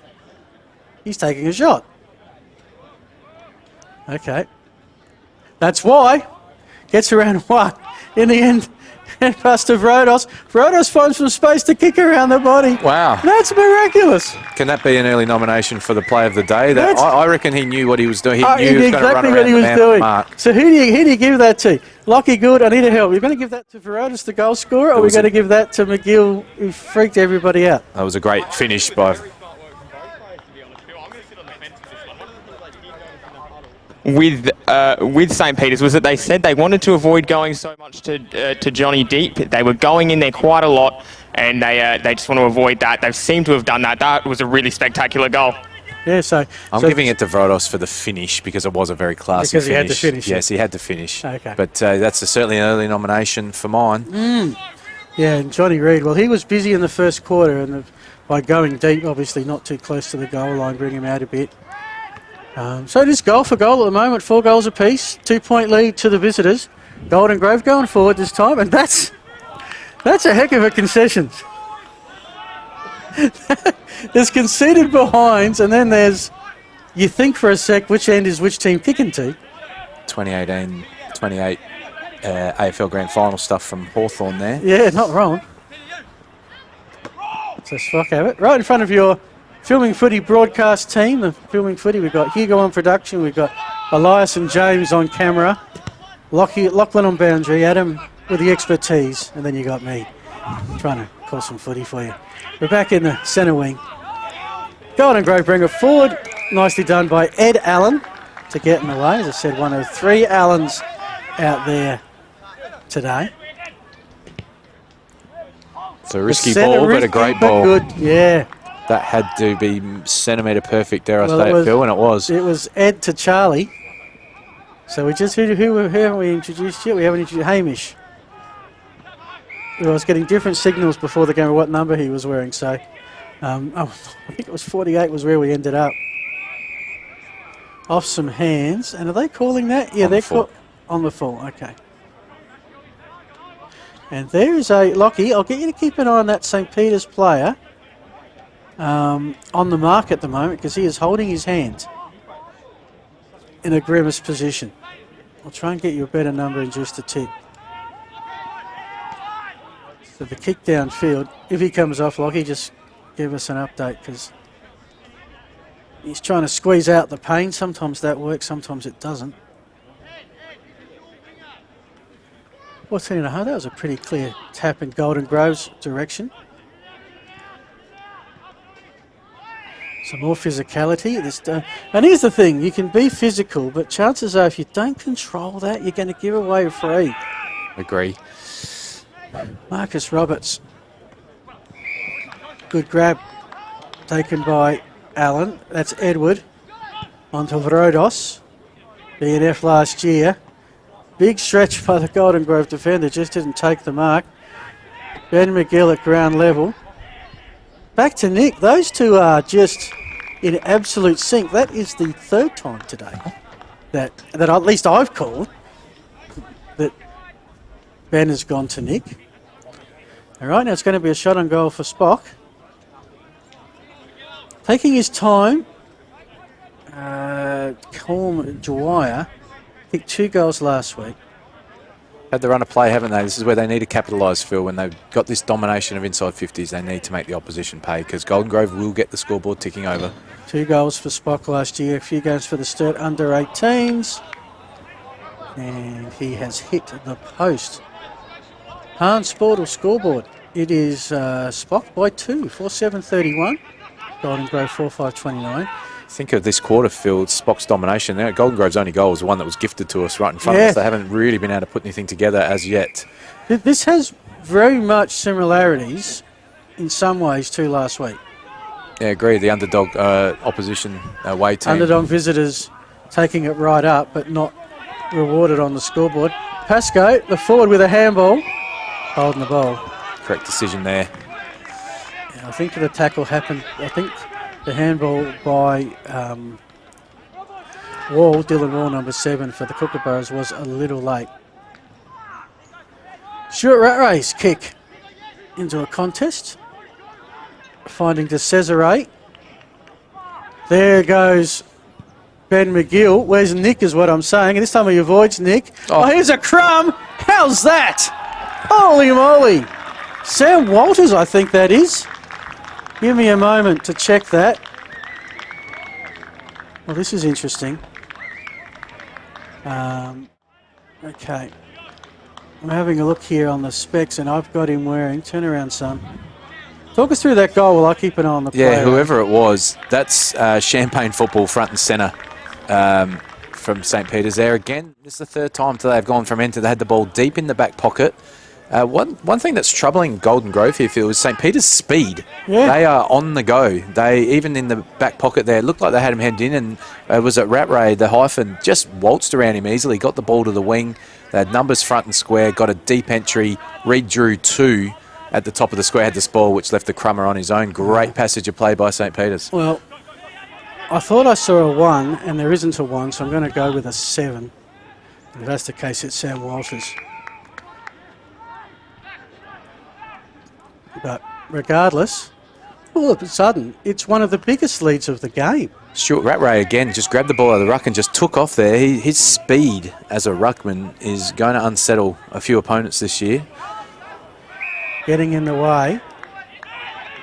And getting the free kick. I'll tell you what, Ben McGill is... What was that Google ad? He's having a blinder. Yeah, he's been everywhere. He's doing a Roy Kent impersonation. He's here, he's there, he's everywhere. Loving his game so far. I'm not sure he can kick the goal here. Look for him to do a clever short pass or to a handball receive coming past him. I'll be double teaming Nick right now. Yeah, you can see him make that little adjustment. There you go. Oh, that deserved a goal. Beautiful read by Hamish Allen. Did everything except his kick was smothered. That was almost perfectly done. It was smart play by McGill. We commented last week, so many players from last week's game having shots from 50 out wide. He set the ball up to a dangerous position. Now you get a stoppage and you can keep the opposition under pressure. I called a Sandford W game last Saturday night and I made the comment, players, once they establish themselves, need to understand their range. There is no point being a metre short. No, but that's got to be coached out as well. That's a coaching tool that you've got to use and set some team standards on what you want to see in that area of the ground. Pack flies. Good read off it by Newman. He's tackled pretty well straight away. Does manage to get in the hand pass away. Golden Grove, though, spills to them towards the boundary line.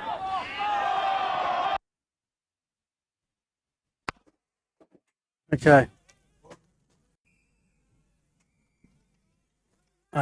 We'll just keep going.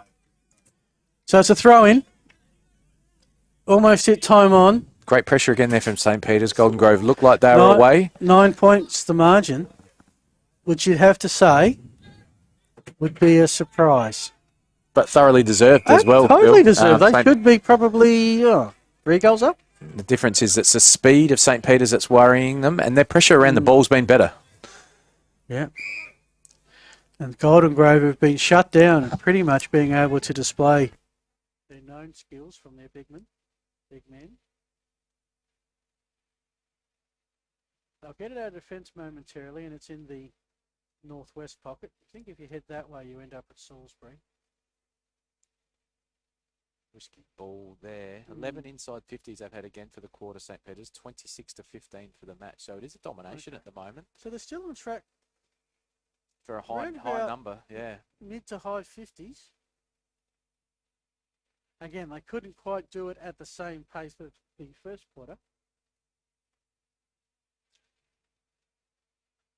Huge fly from Stuart Rattray. If he had grabbed that, I would have given him the mouth guard right now. But he didn't. Lockie, out of the way, mate. Told you you'd be close to the action, bud.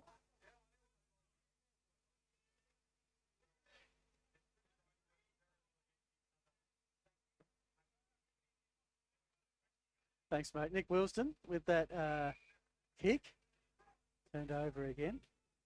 We haven't seen Shenton involved as much this quarter because he did go to full back onto Reed, and that kept him out of the play. He likes to come up high and to set up high like he's done on this occasion. It's the robbing Peter pay Paul kind of argument because Reed hasn't had the same impact. It's been others because Shenton hasn't been around as much around the general play, possibly. Calavaro, good pickup, good snap, open goal, needs the bounce! And he got it. And you'd have to say, it's the run play. Cavallaro gets a goal. Your point there is 100% right, Phil. That's against the run of play. That's a brilliant individual effort from Cavallaro. He steamed out of the goal square there and he wanted that football more than anybody else. He had a quick look for a handball. No one was there and he's within his rights to have a snap there. Big goal for Golden Grove because they've been dominated for the last 10 minutes. But again, they are dangerous when they go inside 50, aren't they? Great goal by Cavallaro and the nomination for them. He wants a mouth guard. Yep. This game so far is everything we hoped it might be. Entertaining, skillful, highlights, and close, yes. Yeah. Golden Grove, suddenly a couple of inside 50s back to back. I said if they could get a run of them, their forward efficiency would be enough. They just haven't had the inside 50s this quarter. Have you got a breakup of what it's been this quarter? Just 8 to Golden Grove this quarter. Okay. 11-8 in favour of Doesn't feel St. like Peter's. 8. No, they had a few early. Yeah. And they've been dominated for the last 10. They have another one That's here. 9. Wall, front position, takes the grab. I think that's Glenn down Okay, there it is Glenn. resting. My apologies. So he was swapping with Michael Templeton. Templeton goes on the football. I said Glenn is a bit of a local footy. Dusty, isn't he? He's a mid that drifts forward and occasionally they'll just throw him to the goal square. A bit of a nightmare matchup. Yeah. This is what Golden Grove do. They've been dominated. They can kick 2 goals in a minute to get themselves back in front. Saw the 7, not the 1. Glenn comes in. He has these for breakfast. And just like that, in the space of 70 seconds, Golden Grove have 2. And thanks to Police Credit Union, let's go Boundary side to Lachlan Gould. I'm not sure how much of the cameras picked up Josh Glenn's run then, but he was sitting in front of his direct opponent waiting for that ball to come in. As it came in, he was able to get to the front spot because he started in front. Excellent forward craft from Golden Grove. He wants your job, Adam. When are you taking a week off? 23 minutes gone. Thanks, Lockie. Appreciate that. You're doing a great job. We're back in the middle.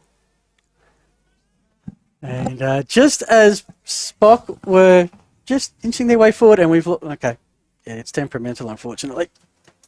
We've lost our vision for the moment. We'll try and get that back. But big couple of minutes before half time, yeah, Phil. Momentum has changed. And Golden Grove have got a hat trick of inside 50s. They've got Jed Barnwell in space. Will it sit? Now it does. He does the smart thing, gets the hand pass on. This is Lockie Board. His snap, oh, that could have been huge. But he's missed. And the margin that was 3 points is now 4. So after all of this, in a quarter that's gone back and forth a little bit,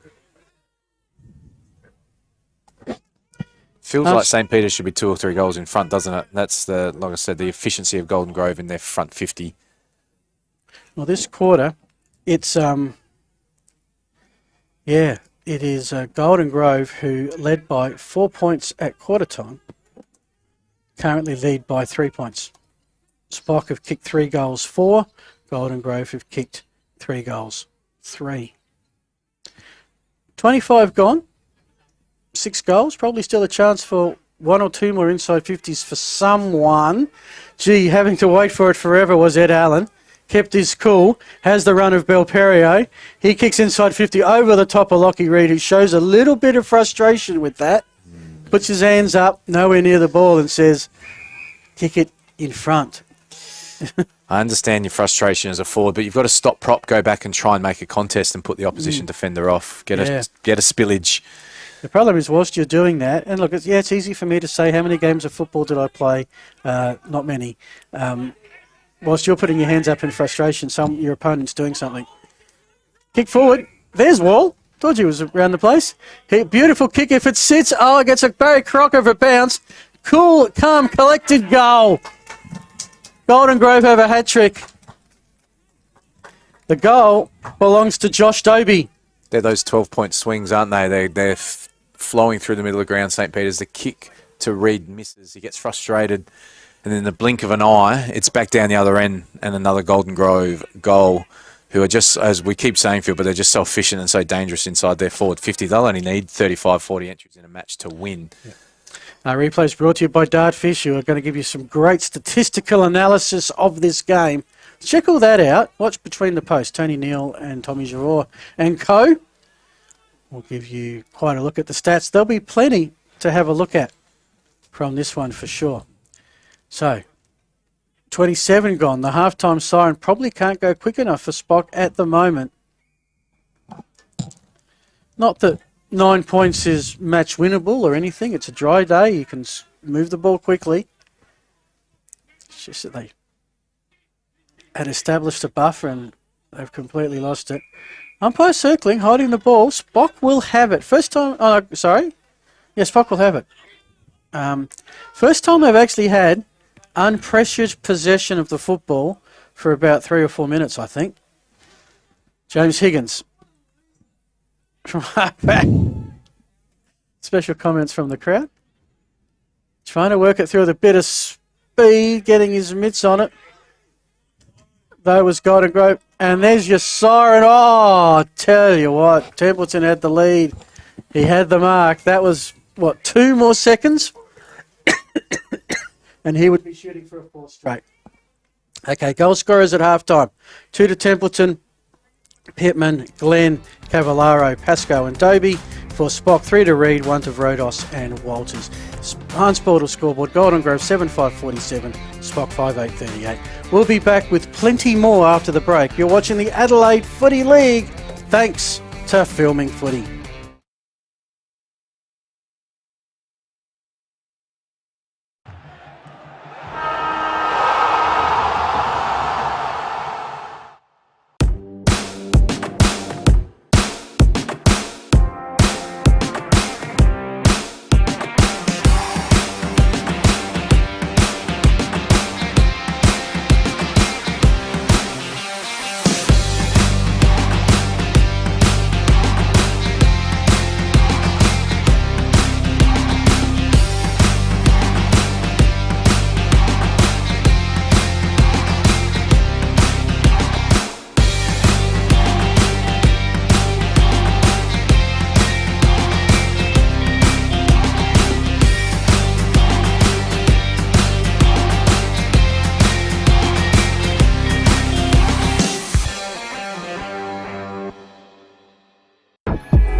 We've been housemates for, nearly 4 years? Yep, basically since I started my uni degree and you got your apprenticeship. Yeah, it's been really good.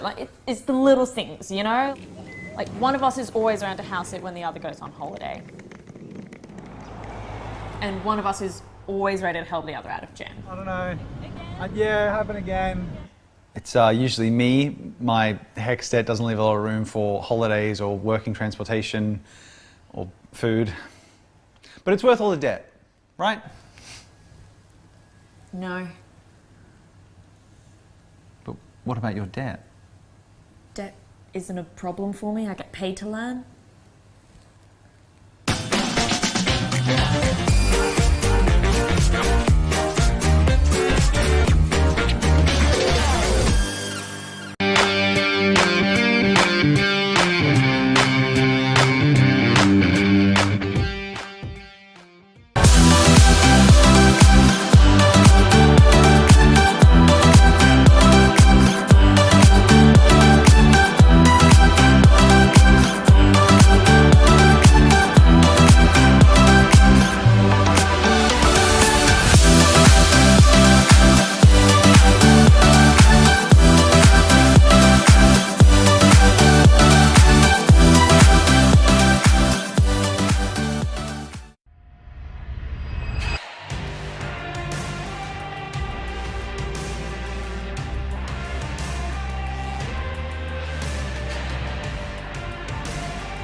Victoria handicap. But Mahuda goes all the way. Where again, Mahuda?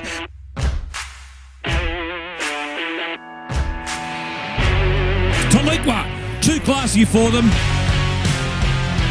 The Blue Star flashing, beats them all. A Blue Star gets up the win. But it's all Globe, 100 metres to go. It's 6 lengths in front. This is an outstanding performance again. And Globe eased down, won the King's Coronation Cup in a canter.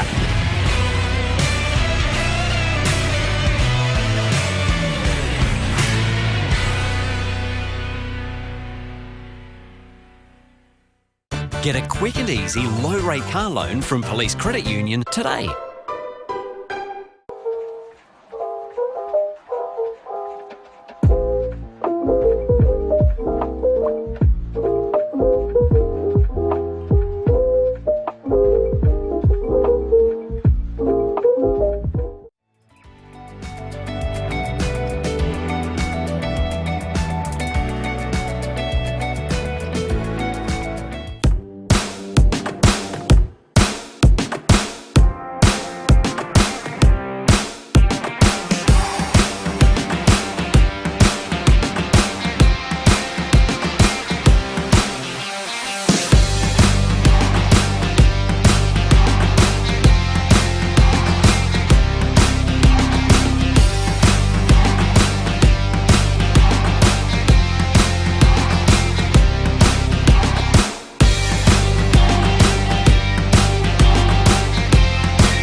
Welcome back to Harper's Field, and as Spock come out, trailing currently by 10 points on the Hans Spelter scoreboard. They're 5-8-38. Golden Grove are 7-6-48. Phil Herden and with Adam Jeffries. Adam, I might just get you to hold up Guernsey again, the commemorative Guernsey that Golden Grove are wearing, because we're commemorating Anzac Day as this is their closest home game to it. Now, on the flip side, if you turn it around, there's two names, James L. Harper and Robert E. Harper, and yes, you're on Harper's Field. And I just want to share a little story with that.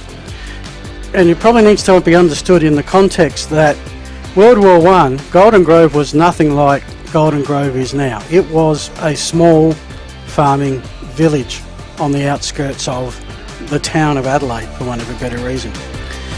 Both Robert and James, they were brothers. They went to serve and they joined the 52nd Australian Infantry Battalion. In September of 2016, the battalion was in its first major battle of World War I in the fields of France at Moquay Farm. Robert Harper, the older, aged 23, died on the 3rd of September 2016. James Harper, the younger, died on the 4th of September 2016. So for the Harper family, they lost two sons in the space of 2 days in World War II. And that's tragic, but it's possibly even worse because the second telegram that Mr. and Mrs. Harper received was not that James had been killed in action, but that he was missing in action. So for some time, they feared the worst, which came to be, with the some slimmer hope of some miracle that never happened. James has never been buried, never been found. And so, when it came time to name this field, we couldn't think of anyone more worthy from the initial area of Golden Grove than two sons of the town that went to war and never came back. And that's why Anzac Day week, it's lest we forget, for them and the tens of thousands of other stories around this country over the past 120 years. So that's why the Harpers are on the back of the jumper. Back to the footy game, and Adam, you did some stats. You've had a chance to have a think. What have you made of that first half? Firstly, well spoken just then, Phil. Oh, look, from mine, St. Peter's should be 2 goals up, not 2 goals down. Their speed is really worrying Golden Grove, and it's going to worry some teams this year. I think they know their strengths, St. Peter's. They're just going to play to them. Sometimes it's going to come unstuck, but they're going to try and move the football quickly. A couple of times, just taking the man on around the mark. We saw one of the goals of the day. They're going to back in their speed, and if they make mistakes, that's okay, because if they play slow, boring football, nothing's going to happen for them this year. So very impressed with St. Peter's in that first half. I really like how they're going about it, but for me, Golden Grove, just efficient going inside 50, just to 20 entries, but 7 goals. St. Peter's 27 entries, 5 goals. That's the story of the game, isn't it? So. Yeah. For now, but Golden Grove have got some work to do. They need to tighten up around the stoppage. They need to put some more pressure on around the ball. They did maybe a little bit of a cruise control button. Potentially thought that they might just come out here and chalk up a couple of goal win, which they still might. But there's still this game's still there to be won, Phil.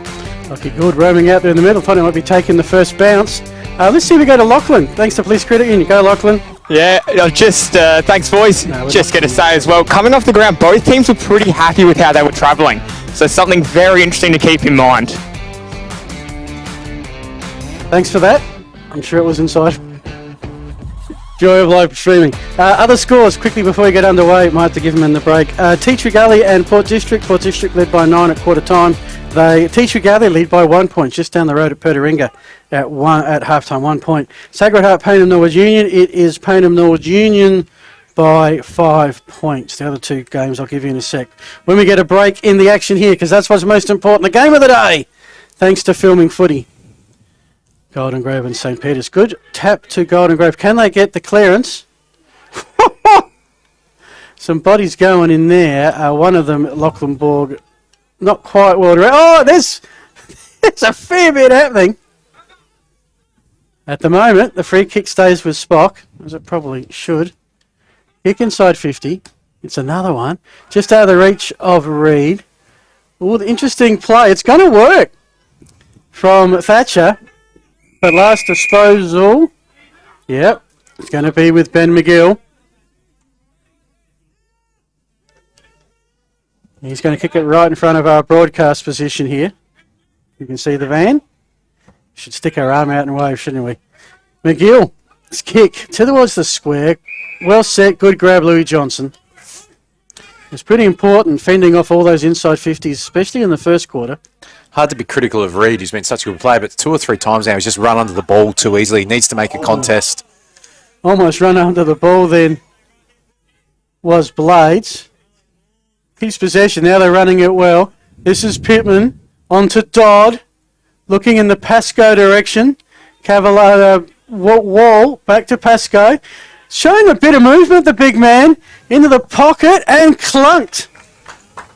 Well, the kick is going to be a challenge, or at least it looks like a challenge from here. Round the body. Josh Glenn's getting high fives. He's dobbed it. Everybody starting to wake up to the fact that he's done that.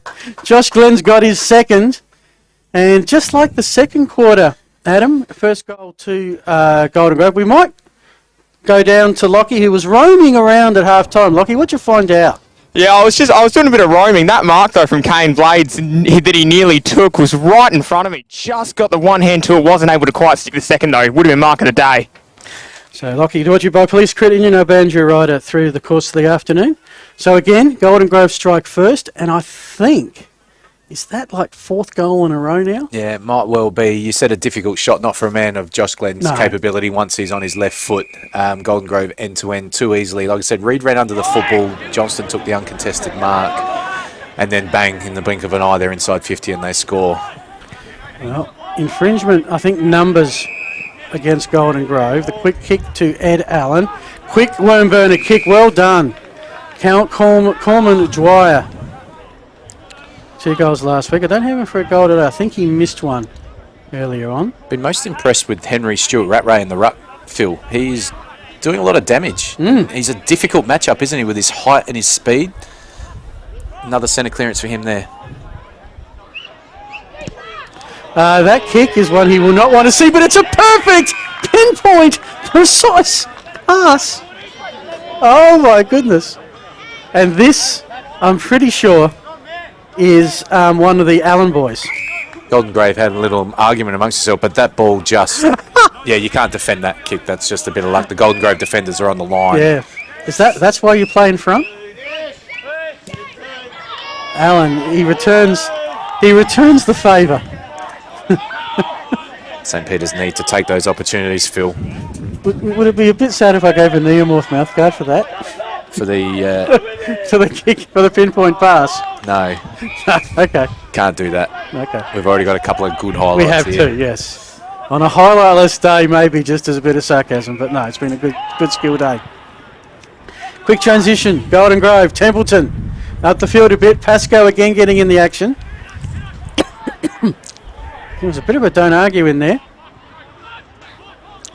Spock with the pickup. Gee, they're moving the ball quick. Needed to set the eyes. 2-on-1 Golden Grove, and the one's going to win. Hand pass and kick, and this time in front. Reid. Oh, that's brilliantly done. That was Steve Osborne. Just missing a couple of numbers at the sec. Do apologise, folks. But, so, trying to work this out. So, Shenton's coming back up again, up the defence. Osborne's got the job back on Reid, by the looks. Umpire's pulled out a free kick at the bottom of the pack here. Meanwhile, the ball's heading down the hill. This time the goal umpire does the right thing and stops that. Let's see how the goal umpire kicks him. Yeah, not bad. So quick momentary stop. Golden Grove ball. It's coming a long way back. One thing for our boundary rider to check, Phil, is I think Cavallaro's on the bench with an injury at the moment. He's got his right leg heavily strapped. Kicked a great goal in the second quarter. Hopefully he can come back. Yep. And that's... Oh, is that a mark paid? Yes, it is. You sort of... We're on a little... It's almost like an international broadcast down that side of the field. It just takes an extra second for everybody up this end to recognise what's happened. On this occasion, Pascoe has taken the mark. And that Sun, you can see where they put the Shield on the scoreboard, can't you? 8 goals, 6 to 5-9. Pascoe in very kickable. He's kicked that over the netting. We're going to need a third ball. But Golden Grove have their 9th goal. They are 9-6-60. Spock 5-8-38. And that is, I reckon that's 5 in succession now. Dangerous time now for St. Peter's, who played so well, Phil, find themselves 21 points down, but this could easily blow out if they drop off their effort just that little bit around the stoppage and their pressure and allow Golden Grove to move the football as they please. A couple of little dangerous signs here. St. Peter's must get the next goal. Yep. So have they found the footy or they bring a new one? I never quite noticed. I reckon they might have brought out another one. Or maybe the one they lost earlier they finally found. Fair bit of clearances happening through the way of free kick in the middle. This time Johnson in the midfield. That's interesting. Something to mix it up. He started wing there, Phil. He just darted across to get the handball received from the ruckman. Quick boundary throw, and let's see if let's go. Thanks to Police Credit Union boundary side to Lockie Gould. Yeah, boys, the footies are certainly not coming back. There's a couple down there for any kids that want to go shopping. Okay. Cheap Father's Day gift for later on. Golden Grove turnover. Spreads across the middle. In the end, though, Allen Gill in the middle. One-on-one Connor Reid. One-on-one Connor. This is a true test. Reid works his opponent, gets the ball, and snaps the goal. We mentioned that switch of play, that whoever had Reid early in the game was struggling. Shenton went on him, but that nullified Shenton's impact further up.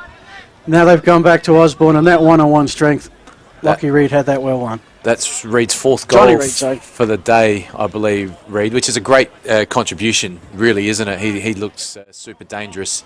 And his recovery at ground level is what's caught my eye. Didn't take the mark then, but was first to recover. Big goal. I mentioned that they needed to get the next goal. Spock, just keep it close because they played so well today. They don't want it to drift out to a 4 or 5 goal margin. Big centre bounce here. Can Stuart Rattray get another clearance? Everyone and their dog is here this afternoon. Why not? Beautiful day here at Harpers Field. And that shot on the shade on the field. Great vantage points and some really good Adelaide Footy League action this afternoon. Hope you're enjoying it wherever you're watching. Bounce of the ball is irrelevant because it's going to be a free kick to Newman. He's got a free player deep in the pocket on the soon to be completed clubroom pocket.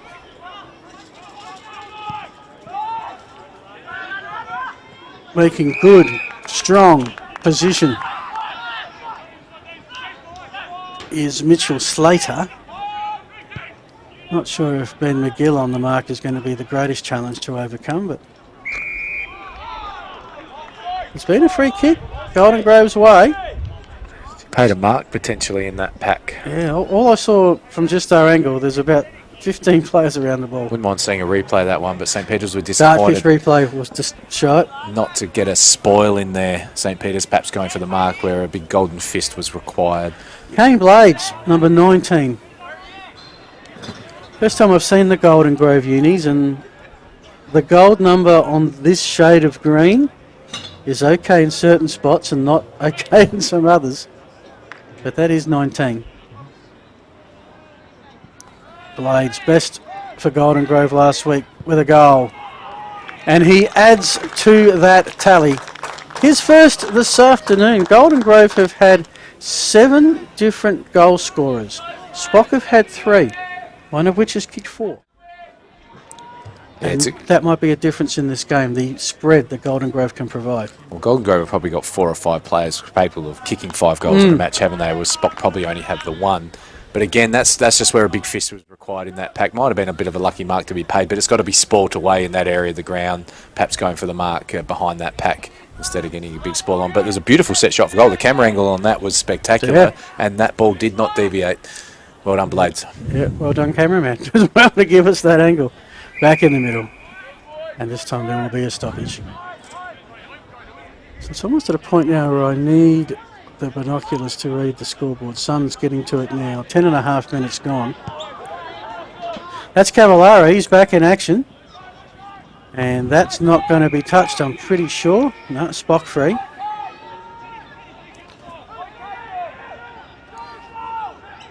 Does eliminate the old kicking for touch strategy. That's a gorgeous kick out to Nick McGill. He's on centre wing. He's taken a bounce. He took on Cam Shetton and probably won. Nick to Ben on this occasion. There's a number 1 out there, I swear. I've got no idea who that is. Out to James Higgins through his hands. Johnson has it. Finds the free Kookaburra. Cavallaro right in front of Lockie Gould. And your filming footy crew takes the time to set.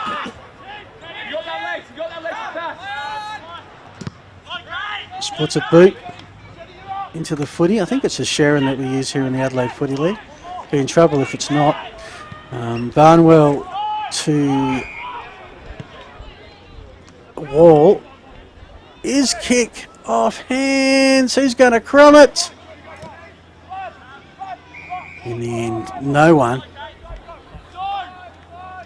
And Nick McGill, no, it's Charlie Allen. A little bit slow to get up. As the Rucks go to it. Ain't coming out of there. No reminder next week. I mean, all Division Game 1 streamed by Filming Footy. But the stream team with the extra cameras and the professional production will be in action twice next week. As that kick is missed everything. Not sure how you can miss everything from that far out, but okay. Sam Walters will have it. Bring Spock back in. Spots up Dwyer, I'm pretty sure. He gets it to Ed Allen. Methodical. Spock at the sec. There's that number 1. Yeah, that is definitely a 1. Okay. Lockie, I've got a job for you. 3/4 time, find out who the heck number 1 is. Okay, you know who number 1 is. I should have asked you earlier. You've been wanting to tell me all game and I've been ignoring you. At a break, I'll ask you. As Golden Grove's kick, again a high one, but a mark and a little bit of afters. Maybe you're playing for it. It's with Wall. Dylan Wall. Hand pass. Quick kick forward. And it looked like Lockie Pascoe didn't have to do much. Not even He sure. just stand there and catch it. I think that just hit him in the guts. It did. Did it? Okay, Lockie, quickly, here's number 1. Nick Wilson has moved from number 7 to number 1 at half time. There you go, boys, for St. Peter's. Oh, thank goodness for that, Lockie. You've earned your money in just that one cross. Okay. Because that was doing my head in, seriously. Pascoe. To put Golden Grove even further in front, which he does. That's 11 on the board for the Kookaburras on the Hans Sportal scoreboard. That is 11,672. Spock 6,945. 27 points. And Adam, this game is starting to get out of Spock's reach. Yeah, it is a little bit now, which is a bit of a shame because they've been so good for so long, but the experience coming to the fore. Pascoe's got a beautiful set shot routine, hasn't he? He's a professional full forward, isn't he? He's like a professional punter in the NFL. Yep. When he gets it, he's going to score and he's going to do his craft. You can see him have hundreds of shots during the week. We'll go to Lockie, thanks to Police Credit in just a moment, next break, because with players back, they pretty quickly zone plays. They don't waste much time getting underway, which is good. As this, ooh, now that looked like a disposal to me. And deemed not to be. Oh yes, thank you very much. We're just returning. Golden Grove doing the right thing, making sure we do return. They're auction items. Auction items. That's money. That's Phil. it. That's money. That's Cash it. money. Do appreciate the chance to borrow it to show everybody at home. Throw in front of the. It's a unique scoreboard. I'm not quite sure if they've dealt with the sun appropriately, but they tried. Hiding the ball. Yep. Okay, just what they're lining up, Lockie. You had a cross for us, thanks to Police Credit Union. Lachlan.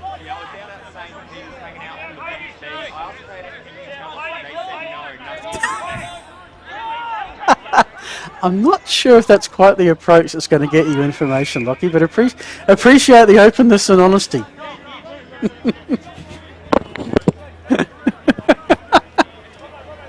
Charlie Allen has it in the scoreboard pocket. Anything you want to share? Any deep, intimate match strategies? Nah. Better. From outside 50, distance not a problem. No, he's given that a roost, but a wide roost. And right at a time when Spock needs some goals, they finally hit 10 behind. 6-10, 46. Golden Grove 11-6, 72. So kicking has been a difference because it's only one more scoring shot, but it's a 25-point margin. Bit of the sting's gone out of the game, hasn't it, Phil, earlier, which is not a good sign for Spock. They need to keep pressure on these ball users. As you can see there, they're just such good kicks that if the pressure drops, they'll kick 3 or 4 more goals very quickly. Yeah. I mean, Golden Grove have probably had a run of more inside 50s this quarter. I know you're keeping track of it. 10-7. 10-7, and they've dominated the scoreboard. Yes. As we feared would happen when it became their turn to get a few inside 50s.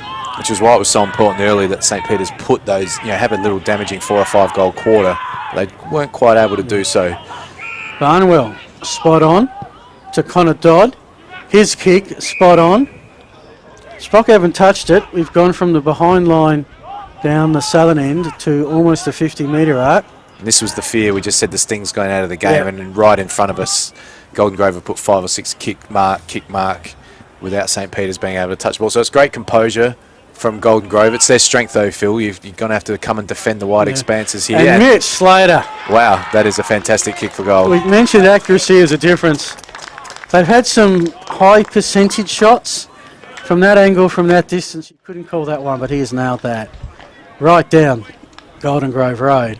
It is 12-6, 78 to 6-10, 46. The margin now over 5 goals, 32 points. And the Kookaburras are on their way towards their first ever Division 1 win. Yeah, they're certainly on their way. He knew he had the distance covered there when he took the mark out wide there and just calmly slotted it. Great foot skills from Golden Grove. They're going to do some damage this year. If you come out to play Golden Grove and your defensive pressure isn't at its peak, you're going to be made to pay. So a reminder that at the end of this game, there will be an awarding of an official Anzac Day medal from the clubs involved, and then we will have our own presentation with Adam and Lockie after that, so a bit of an extended post-game. Plus we'll give you all the scores and set you up for what's happening through this week. Spock trying to get some run. Great tackle by the Kookaburras. I'll get you a number in a sec. And yeah, FAD a bit to Cesare with the bump. On the original tackle from Golden Grove was Templeton. So the Kookaburras going forward. It's all happening down the other end, which might be as well why we feel like the pace has gone out of it a little bit, because we're not up and close to feeling all the bumps and runs. There's just been less stoppages, less tackles in this quarter. Yeah. Golden Grove are experienced in those situations. They're just trying to draw silly free kicks with the St. Peter young player, maybe ego getting in the way, but they got out of it on that occasion. Worked once. Start of the second quarter. Not that they've needed much of that. That's not the difference in the game, just an element of it. It was an important goal at the time, though. It was at the time, yeah, spot on, Adam, yeah. Sometimes it's not the goal you kick, it's the context of when you kick it. Spock trying to get a clearing kick into some space, but marking that well, Mitchell Payne, who was one of 2 inclusions with Michael Templeton. Of the back, Pascoe is lurking. It bounces to Pascoe and almost I think he's saying St Kilda Collingwood tackle in the goal square, but Pascoe got his boot to the ball and he's got his 4th goal. That was a great chase. Not sure who that was. It was worthy of a rundown. It might have been a drop kick in the end, Phil. Look forward to the official replay here. Yeah. Oh, might have been a drop kick, but technically that's holding the ball, isn't it? If you've dropped the ball to the ground, but not sure. We didn't quite have the camera angle, but a great chase. The drop kick is a disposal. Good question. Colin, let's get Colin on the phone. Haven't talked to Colin for a while. Hope he's well. He'd be out observing umpires somewhere. He would be. He might even be here somewhere. Open invitation, Colin, if you're watching. Next time you're at the same ground as us, come and pay us a visit. We'd love to have you have a chat. We'll get the arc going. No, we won't. No. It's all very friendly. Appreciate the job that they do. Can't play without him. Yeah, Golden Grove are off and running now. Connor Dodd. It's showtime at Harper's Field. We're almost into time on now. It has been a seriously good quarter. Just remind me, that was Pasco's fourth, wasn't it? Yeah, it was. Pasco with 12 goals. Darn, I've missed one. Okay. So it's 13 goals, actually. 13-6. They have been deadly accurate. They have kicked this quarter 7 goals, 1. Yeah, a quarter like that, very unlikely you're going to lose a game of football at this level. Spock Abbott just trying to find where the loose player is. Newman did well to have the composure and pick up Nick McGill with Charlie Allen, and they probably just want to play a little bit of keepings off just for the second if they can. Lucky they didn't spot each other. That would have been a tad embarrassing for the stream game. Now looking for Higgins. Pacterson's Higgins might read it best. It might. Oh, he got a Barry Crocker bounce. Oh dear. Get the feeling the bounce ain't going St. Peter's way at the moment? Yeah, a little bit now. It's unfortunate for them in the last sort of 5 minutes. It looks like Golden Grove have 2 extra players on the field, don't they? They have extras behind the ball, extras at the ball, and 3 men inside 50.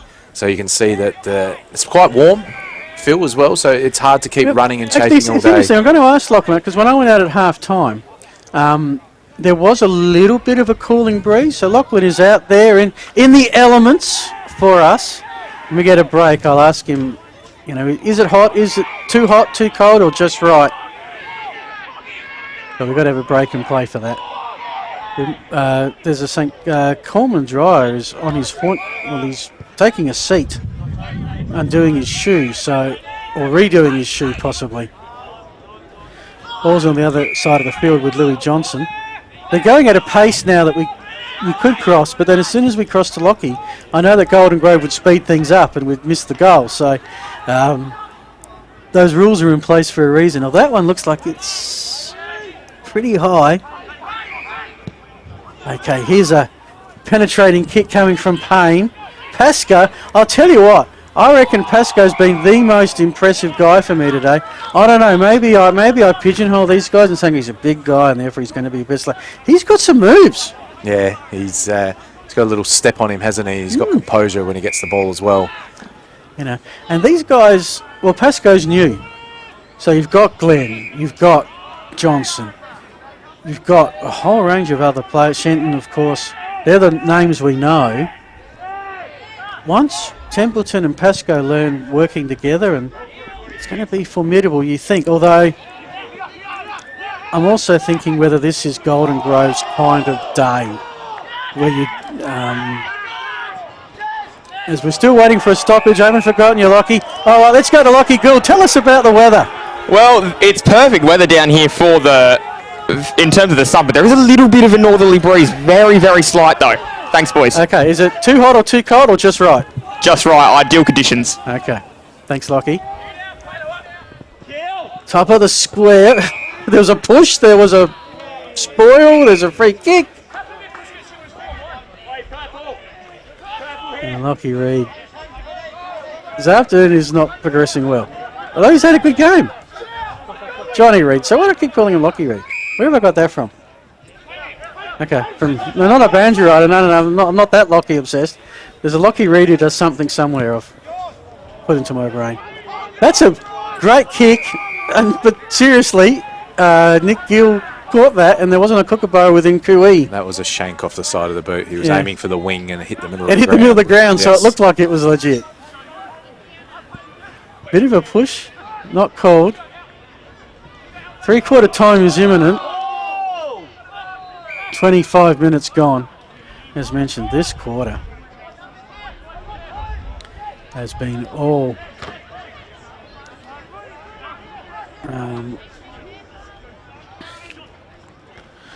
one goal, 2 Spock have kicked, 7 goals, 1 Golden Grove have kicked. Super work by Glenn. He had 2 Spock guys on him. It's almost like you tackle him and he ignores you. And he just, well, I was going to handball it. I'm still going to handball it. Tackle me if you want. That's when you've played at the highest level, though. You don't. A tackler doesn't bother you. The game's still on. You're still going to get set up a teammate, even with someone hanging on to you. It's like when a bug lands on you, you ignore it. Yeah, we had that issue earlier in the game, didn't we?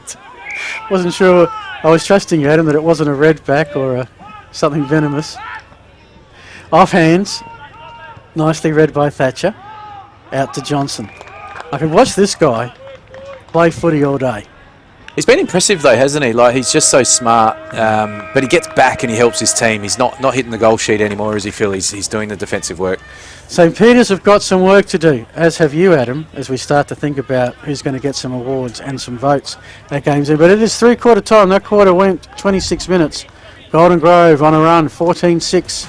That is 90. Spock, 6-10, 46. You're with Adam Jeffries, Lachlan Gould, Phil Hurden and the Filming Footy team. You're watching the Adelaide Footy League. Thanks to Filming Footy.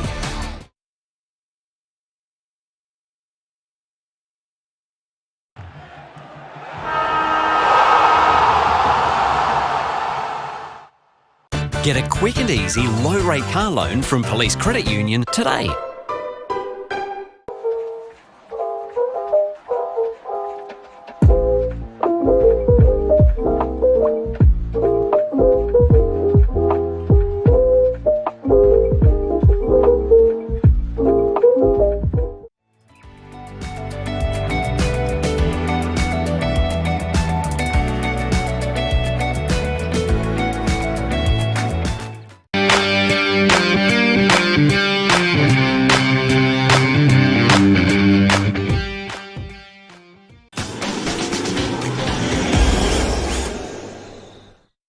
We've been housemates for, what, nearly 4 years? Yep, basically since I started my uni degree and you got your apprenticeship. It's been really good. Like, it's the little things, you know? Like, one of us is always around to house it when the other goes on holiday. And one of us is always ready to help the other out of jam. I don't know. Yeah, happen again. It's usually me. My HECS debt doesn't leave a lot of room for holidays or working transportation or food. But it's worth all the debt, right? No. But what about your debt? Debt isn't a problem for me. I get paid to learn.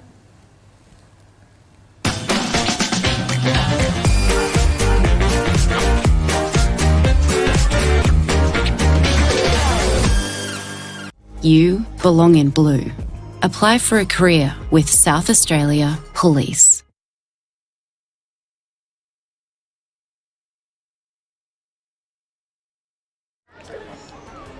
Welcome back. Three-quarter time here at Harpers Field, a historic day for the Golden Grove Football Club. Their first ever Division 1 home game, and looks like it might be more history by the time we're done, because they are on their way to that first ever Division 1 win. On the Hans Portal scoreboard, they are 13-6-84. Spock 6-10-46 after a 7-goal to 1 third quarter. We'll get some thoughts from Lockie Gould. He's in the huddles at the moment. We'll get that shortly.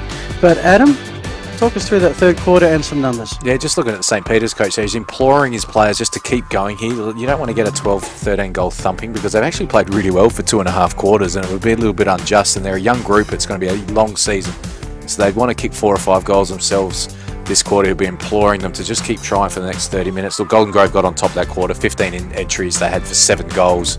A little bit too easy once we got halfway through that quarter. They had spare numbers everywhere. And yeah, Phil, it's their type of day out here. It's a big ground, still day, plenty of good kickers. It's going to be hard to stop them putting 100, 120 points on the board out here, isn't it? And in Division 1, if you kick 100 points, you will win. Yeah, very few times will you ever see a Division team, well, it's the same in the sample, kick 100 and find themselves on the wrong end of the stick by day's end. I've got 3 quarter scores late. Teacher Galley lead Port District by 2 points. That's closer than we all thought it would be. Sacred Heart and Payneham Northern Union, well, it's a shock by 3. And Glenunga Broadview, not so close. Glenunga by 35. We'll get Princes and Brighton in a sec. Lockie Gould, thanks to Police Credit Union, has gone out to the huddles. Lachlan, what have you found for us? Yeah, very interesting. St. Peter's, still very excited, still very much up for this one. The line was, we've got a real opportunity to roll the dice here, an opportunity to play for each other, play for the bloke next year. Golden Grove, on the other hand, they believe they've set a real standard now. This is the level they want to be going at. One very interesting point I did make, though, was that they're a bit worried about everyone flooding back, and then when they turn the ball over, they don't have anyone to then go and move the ball forward. They have to wait. So they're a little bit much happier with the two-way running than they were at quarter time. A little bit unhappy with the way everyone's dropping back to help out. Thanks, boys. No, appreciate the insights, and we can only have that if we have a boundary rider. We only have the boundary rider if we have Police Credit Union sponsoring. So thanks to everybody for that. Does that match up what you think? Yeah, I agree. It's interesting. Like I said, if I'm St. Peter's, you just got to employ your players just to keep going here. If they roll over, they'll lose by 15 goals, and which would be unfair on a young group who played so well for 2.5 quarters. Let's see what happens, Phil. All right, final quarter about to get on. I can tell you at Park 9, Prince Alfred Old Collegians lead Brighton by 23 points. Early stages of the final quarter. So it looks like Glenunga over Broadview, Princes over Brighton, and Golden Grove over Spock. Teacher Galleyport District, Sacred Heart and Payneham Norwood Union, they've got a final quarter to work it out. Hope I can be proven wrong, Phil. I'm a bit nervous. We're going to have 30 minutes of junk time here. Let's see if Spock can get the first goal or two. Because I've got another game to get to later tonight. But anyway, that's my problem, not anybody else's. It's okay. My co-caller, Adrian Pickles, known by some here, he can call by himself. He'd love to call footy by himself. Might send him a quick message in a sec to say I might be late, son. Okay, but Spock have got the ball. Back to this one. Coleman Dwyer, he has it. Too far out to score, yeah, I thought he was. Oh, gee, a Kookaburra raffle. There was 3. They literally 3 of them lined up. And that's their Achilles heel, Spock, isn't it? You know, those contests, if it's not Reed, it's nobody, is it? They need to bring that ball to the ground because they've got good ground level players. They just got to bring that ball to the ground. My only thing was if those 3 spoiled each other, surely there was a Spock player to crumb in the vicinity. But you don't see that too often. Okay. So this is Liddy Crap, who I might have been mistaking as Nick Gill because they've got the similar red hair, those two. Hope they sort that out. But Spock got a mark. Maybe the northern end of the scoring end, we've just been missing it all game. James Higgins certainly seems to be in range, using a little bit of... there is no breeze to shoulder from. What am I talking about? In the shadows of the new grandstand that'll be up and running. It's already a pretty good facility here. Be even better when that's up and running. And the kick as Golden Grove look to establish themselves as a powerhouse club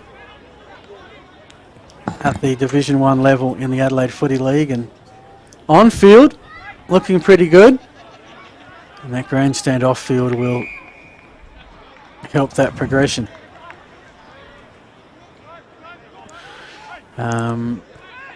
Next week St. Peter's are at home, Cater Oval on Saturday. They take on Sacred Heart, who are in a ding-dong battle with Payneham Norwood Union. And we'll see Golden Grove. They'll fill up the tank. They'll need to, because they're going from one end of the city to the other. They're heading down to Brighton. Always a good spot to call footy, Brighton. Nick McGill, wheels around. Positions the ball beautifully for a contest. And somehow a kick is touched off the boot. Good start here for Spock, though. They've had the first 3 entries inside 50. Just peppering away. Again, a goal would just do their confidence a world of good to run this game out. Is it a let's just try and win the quarter kind of thing? Yeah, an old school, bit of a cliche thing for a coach. But yeah, it wouldn't hurt their overall percentage and feeling going into next week if they can do that. Well, they've got Coach Mike O'Leary, who's the youngest Division 1 continuing coach, 2nd season. Played with Sturton Norwood. Premiership coach with Pembroke, Old Scholars. And most importantly, and I'm sure this came up in the job interview, he was captain of the St. Peter's first 18 back in the day. Might have been a helping hand. I reckon that might have added to the resume a bit. But look, if nothing else, understands the school, understands the culture. Yes, and which is important at the old collegiate clubs. That is important. Absolutely. Luke Barmby had a great Sandfield career at Central, known for his very impressive tackling skills. And plenty of other footy skills as well, part of that Bulldog later years of that Bulldog dynasty, that was incredible if you're a Essentials fan and very annoying for everybody else. But until you beat them, they deserved everything they got. I think they're missing him a little bit. Like I said, I thought early in the game their tackling around the stoppages was a little bit off. And Spock were able to use some speed, use some handball around the stoppage. So, might be something that Golden Grove have to look at is just finding another inside bull just to apply pressure at stoppage and force the opposition to hack kick. I wonder when the game slows down and it gets wet and sloshy if he thinks, maybe I'll come out of it. Because Golden Grove will be with Shenton and Johnston behind the ball. If hack kicks come in, the opposition are going to struggle to score, aren't they? Yes, so that'll be something that Golden Grove will look at when they play some of the better teams in the next few weeks. Shot on goal here from James Higgins. Across the face. Off hands. Yeah, probably one where if he'd have been accurate, that would have landed over the top and would have been a goal. So I can't blame him for that one because that was an accuracy issue, not a misjudging a distance one. Just peppering away again. First 4 entries. Let's see if Golden Grove... Oh, that's a... uncharacteristic error there on the kick out. Surely wasn't Johnson with the kick out, surely not. I just can't see that far and I didn't have the binoculars up to check. So St. Peter's, by theory, if the player on the mark is 10 metres out, this should be too far to kick. I'll tell you what, that wasn't far off. Touched on the line, another behind, and let's see if they swap kickers. Yeah, I don't think so. Well, if nothing else, Spock are winning the quarter. Okay. Thank you. We've got a bit of a scoreboard battle here. 35 points, according to our erstwhile producer Hugo. I promise this year I'm going to back when it comes to scoreboard battles. So really is all Spock at the moment. I mean, if they weren't so far behind Adam, you'd be thinking, gee, they could launch a comeback here. That's a good grab under a bit of pressure. Yeah, Golden Grove are away there, and Shenton's just slipped over, and they would have gone inside 50, and Spock have rebounded. Yet they were all 6 entries inside 50 thus far in the quarter. Deserve a goal. 6-0. Yeah, that is a goal. Ed Allen to convert. This is their 44th entry for the game and only 6 goals, so it's going to be their Achilles heel, isn't it? That's a goal. That is a goal, yeah. All right. So, to the almost polite applause of the Spock fans here this afternoon. It's good to see, though, from a young team. They could have easily not turned up in this last quarter, couldn't they? You could see Golden Grove were really getting on top late in the third, and it was going to blow out. And I thought it would blow out, but for the first 7 or 8 minutes here, it's been all St. Peter, so good on them. I mean, how much of this is accuracy? 20 scoring shots to 19. You can see the Hans Sportal scoreboard for today. Yeah, one more scoring shot for St. Peter's, 29 points down. They really had to score early in the game. When you're the underdog field, you've got to put some scoreboard pressure on. Golden Grove never really felt scoreboard pressure, did they? Spock got about 10 points up, and then Golden Grove kicked 3 goals late in the second quarter to lead by 9, and that was all short. But back-to-back goals. Here comes Spock. Is that Allen again? That's Fergus Carruthers, I think, 23, Again, it came from Henry Stewart-Rattray in the ruck. He was able to grab it out of the ruck and just waltz out of the centre bounce. So that's something that Golden Grove will have a look at on the tape this week as well. Against the better teams, they won't be able to allow that. That was great play by Allen. He took on 2 tacklers and got his arms free from the centre bounce. 23 points, Phil. Yeah, so... Golden Grove. 8 minutes. If I'm Golden Grove, I just want to get a goal soon because a young team like Spock who get up and about, if they kick the next, you never know. This is good. It's enjoyable from a commentary standpoint. We're neutrals. We want to see a good finish, don't we? Do. So, I mean, I'll ask Lockie not to throw him under a bus, just to get a vibe of the crowd. Are they getting quiet? Because this is another clearance to Spock. That's 9 inside 50s to 0. 9-0. So get another goal here. They're in range. Well, what's the vibe like at the crowd level? They're still pretty confident, I'm going to be honest. It's not a little bit more quieter than they were at three-quarter time, but still pretty confident, I think. Okay. Well, they've gone in to watch the final bit of Collingwood Port, maybe. I don't know. Well, they've been here since 11 o'clock and they're tired. Yeah, that's it. Well, that's true. There's a shot and missed by Ben McGill. So they're peppering the goals. It's been good, Ben McGill, today. I reckon he's bobbed up around the field. For a player of his height, he's quite dangerous in the air and super good user of the football. So according to us, 22 points. Scoreboard here hasn't given Spock a couple of behinds. There's my man again, McGill there, intercept mark. Yeah. Great play. 10th inside 50. And I was Luke Barmby, I'd be calling a timeout. Hit the post there on the little Yeah. snap. Wow. I'd be calling a timeout and just say, hey guys, just settle. But you don't have that option in Aussie rules, nor do I think you ever should have it. But it's that kind of momentum thing at the moment.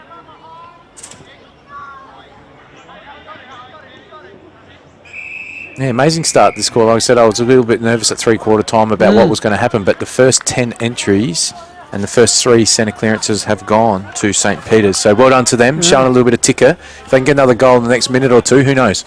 Loneliest man is Lachlan Pascoe and his opponent. They've been a long way from the ball this quarter, and they continue to be. Charlie Allen's kick. Off hands, Stuart Rattray. That's in. Has kicked the goal. Just missed the player number. I looked at the wrong camera. Might have been 6 Higgins, I'll need to potentially. go with the... The crumb came from the ruckman again. I reckon it is. It was Henry Stewart Rattray who got the crumb and got the handball. Yeah. And it was Higgins that snapped the goal. Look at the ruckman here, front and centre, draw and give. Yeah. That's magnificent play by the ruckman. Okay.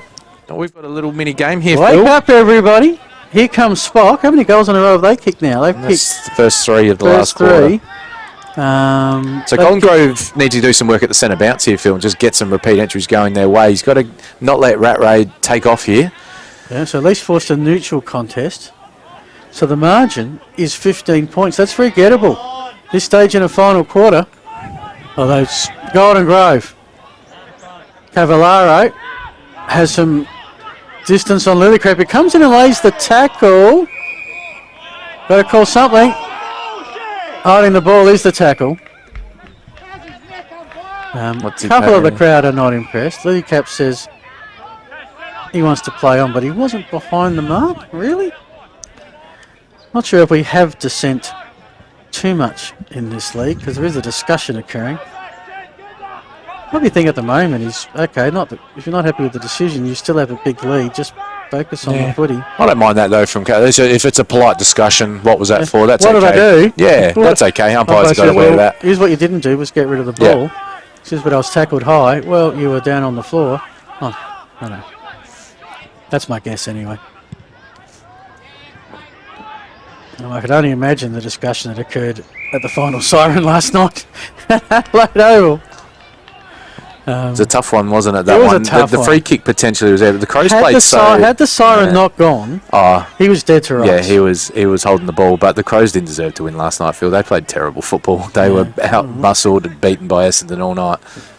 Yeah, and that's the problem with close games. There's 1,000 what-ifs, and the game was not decided on that one call. It was decided on every call, every missed shot. Umpires have been putting the whistle away in the last seconds for years. You got to play better when the whips are cracking. And if you rely on umpires' decisions to win games, not good. Now here's a turnover. Charlie Allen is marked. He's read that to perfection, the way Golden Grove were going to clear. And he thinks he can kick it as well. Exactly. Body language says, I'm taking a shot. And if he does, we've got a 9-point ball game with lots of time. If it does, we have hit. And don't forget, this is a Golden Grove team that last week needs to curl back, and it doesn't. Who did give up a 9-goal last quarter last week. And St. Peter's are going down the hill, Phil. You're one down the hill. Yeah, I was about to say. Bit of momentum. I'm not sure if I have to give it some more thoughts. I'd want the hill in the last quarter, personally. But you're the guru with this. Because right now it's looking even more uphill for Golden Grove, but they've got some pace. They've got Glenn. He dashes through the centre square towards Cavallaro, who finds space. Will it sit for him this time? No, it wants Lillicrap gets in the way and out of bounds. No dissent this time.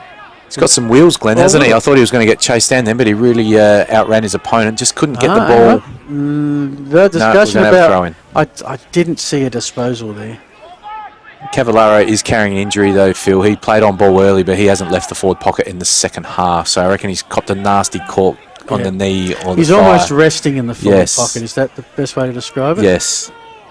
Ooh. Who's wearing 5 today? One of the reasons I've had a slight issue with the numbers is just because it's a lot of players with the Anzac Day commemorative jumper are just in different numbers, so apologise for that up front. Stuart Rattray, high kick. McGill tried to play for being held onto. There's another shank, but it spills right in the lap of Dobie. Dobie's kick much better for Pascoe to put up the Inspector Gadget stretch arms, take the grab, and this could be the settler that Golden Grove actually really need. Yeah, they actually do need it. It's only their third entry for the quarter, and we're halfway through. This guy has got a very good set shot routine. Looks like a guy that's honed his craft as a classic full forward, doesn't he? But needs a straight kick here. This is what he's been brought to the club to do. Margin is 14 at that interesting where the next goal is so critical. And the next goal belongs to the Kookaburras. Pascoe has 5. Might have a handful, which is a big game in Division 1, isn't it? Is it his first game this year? First game for the club potentially today, is it? Pascoe. No, he had 3 goals last week. 3 goals last week. So, yeah, he's going to be a guy that's going to be up on the goal-kicking table this year, isn't he? With the way Golden Grove moved the football, already 8 goals for the season. Yeah. You know, if you average 4 in Division 1, you're going to be a pretty handy player. Can't remember the last time someone broke through 60, 70 goals in Division 1. He might be a player that's capable of it if he plays most weeks. I mean, and again, I'll ask you a question about Golden Grove. Their speed and their skills, how does it go in mid-July when they're going to grounds that aren't like this today? Well, they're lucky as we see them go inside 50 here, and they've got a crumb. Spock might be able to clear the ball. And Josh Glenn almost lays the tackle. He's causing a bit of confusion. I'll answer that question in a moment. Yeah, I'll give you time to think about it. As Marcus Roberts with the kick. Some quick hands on to Ed Allen. The time is starting to become a bit of an issue. Well escaped by Reed. Oh no, that wasn't Reed, so that was Carruthers. And what do we got? Holding the ball. Spock free. Still plenty of time here if they can kick a goal quickly. Benny McGill. Yeah, this guy's a good kick, so if he's in range, he can certainly slot it through. I have no idea what the angle is. It looks intense. What do you reckon, Lockie? Yeah, very tight. Very tight, okay. So he's 35, 40 metres out. We'll know by what the goal umpire does, hopefully. The goal umpire looks at it. They're all cheering. That is a major for Ben McGill. His first today, his second for the season. He only kicked 3 last year. And we're back to the game at a very interesting point. Yeah, it's still lots of time here. It's probably 10 minutes of football, 14 minutes. McGill's been a very good player for mine. I'd probably have him up as one of Spock's best players. He's been everywhere, doing things in the air, on the ground. Very Speaking of which, we're at the 17.5 minute mark, which means time to start noting some things down for you. So,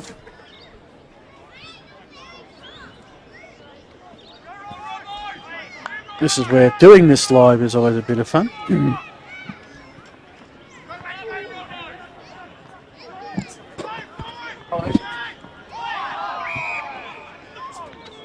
St. Peter's are going to go inside 50 again here, so Golden Grove need to flood back quickly. Still lots of time left. Inside 50 count this quarter's got to be insane. 14 to 4. So a Spock heading back towards 60 inside 50s we talked about before. They'd be close to 50 by now. They're going to get another one here to Cesare, probably. It'll be number 52 if they go in here, which is a pretty good number in a game of football. In a losing effort it is. To Allen.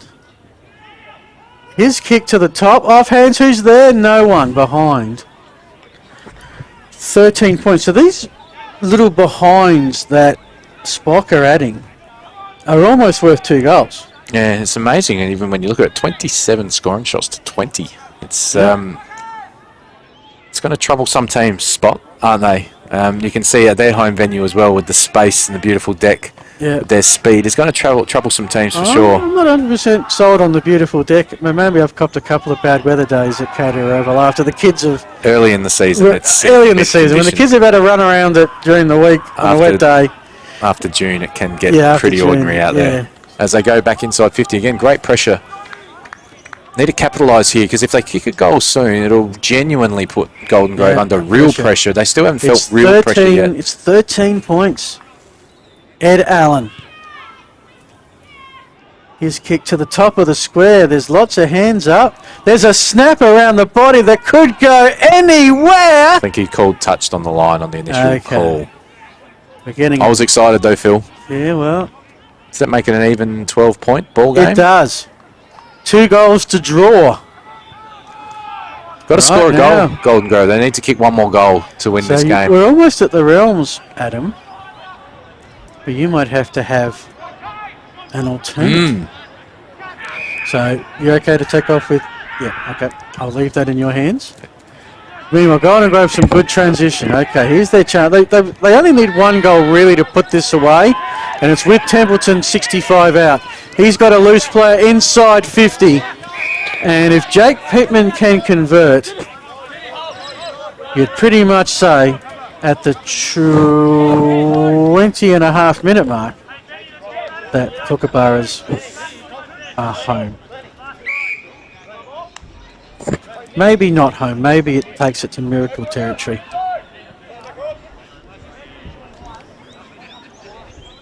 Pittman comes in. 1 goal last week, 1 goal today. The double is tally. That is right down King William Street. A beautiful shot. And that does a couple of things. It gives Golden Grove their 15th goal, 15-6-96. Takes the margin to 18 points.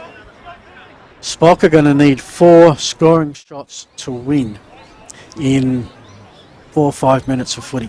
Lockie, what you got for us? Just something I've noticed boundary side, boys, is that I think the midfield battle is determining a lot of where the momentum is, so whoever wins the clearance tends to go on and have the scoring shot, at least in the last quarter. Thank you very much. Yeah, look, inside 50s, and what do we had? 28 scoring shots to 21. You're probably spot on, Lockie, even though we're looking at it more from a goal perspective. Doesn't the Spock haven't had their chances. But look, Golden Grove, when they go forward, they just look like they've got options galore, and it's Barnwell in front of the scoreboard. Now, this is helping Golden Grove in 2 areas. One, Spock aren't scoring. Golden Grove are winding down the clock, and that could be an important behind.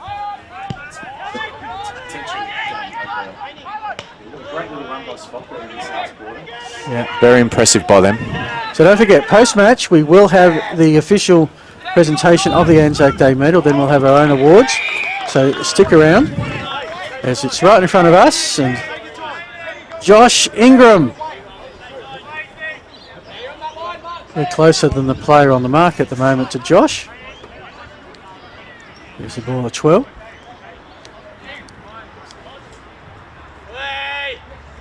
From inside 50. This would certainly seal it. He had... Oh, that's hit us. I thought that was missing, and then it sort of came back, and then it didn't come back far enough and hit the post. But these are all helping, as I said, because they're winding down the clock. Spock need another goal. There's a long kick to the That is a ground, huge isn't it? kick, yeah. I mean, maybe this ground is wider but shorter than we think, or maybe they've got some really good long kickers in this team. Schwertz finds Glenn. And Golden, and he finds Barnwell, who's managed to lose his opponent in the last few minutes. He's found some good open space inside 50. So even when you're on top of Golden Grove, but you know, when you look at the spread of talent, you can't keep players like Glenn and that down all day, can you? Which means when you have your opportunities, you have to take them. You asked the question earlier how they're going to go on other grounds. I think, you know, when they play, you know, at Glenunga and places like that, they won't be able to just shift the football like they can. Yeah. It's going to be a contested game. That will be interesting for them. They're lucky they don't have to go to Goodwood this year. They look like they'll be a large oval specialist. And that one's missed, but these misses are almost as good as a goal, almost, because it's keeping the ball down here. So another long kick. Oh, almost a pretty good cunt, but not to be. Templeton's in the action there. Spocker trying to run it through. There's my number one. I can call him. Nick Wilson, number one, with the ball. That's a fairly good... That was a don't argue without the stiff arm. And out of all that, St. Peter's have marked the ball. Is this Carruthers probably? It looks similar, Carruthers. It is Reid. I was right the first time. Johnny Reid, I believe. Might be going for his 5th goal, which is a pretty good day at the office. Just producer Hugo says, I know him, he's an old teacher of mine. That's Adelaide, isn't it? We didn't teach, well, he's missed the shot, let's leave it at that. Wasn't going to decide the game, although they'll look at the scoreboard and say, well, okay, we had more scoring shots and we didn't win. 25 minutes gone of this one. Hope you've enjoyed it. Thanks to Filming Footy. And of course, between the post Monday, we'll have a huge stats analysis of this one using all the great Dartfish stats. We'll let Tony Neal and Tommy Jabor loose. Adam's off to join Lockie for the post-game interview. Stick around for that. Post-game, I'm going to start getting some scores from around the Adelaide Footy League. Here's Barnwell again, and he sets up Cavallaro in the pocket. And again, in front of... They've done well with that wall. They put up a little brick terracing. They put every sponsor they could find on there. Yeah. Oh, we're going to take the Stevie J. Okay. Around the body. And that's why you do it. Because it just works more than your traditional kick straight through it. And that is your sealer. And Golden Grove, in their Division 1 opener, raise the bat. 16-9, I believe. 105. Spock 10-19-79. The margin, 26 points. That is all she wrote from Harpersfield. All that's left now are the awards and the 5th quarter, which we hope most enjoy. Next Thursday, we are at Lives Reserve for the first time this year, the home opener for Port District. They will be playing Glenunga, who were leading Broadview by 35 points. If that margin holds, that'll be, and if Port District get up, they and Tea Tree Gully were locked in a very close battle. We'll get a score from that shortly. Right now it's with Glenn at 50. He goes into the pocket. Marks inside 50 for Golden Grove would be a pretty hefty figure this afternoon. And they're going to take every second that they can of this one. They've got it one. Spock got to within 12. That's as close as they got. But Golden Grove, once they kicked one goal, that was pretty much it in this final quarter. Pascoe for 6. Gives it a roost.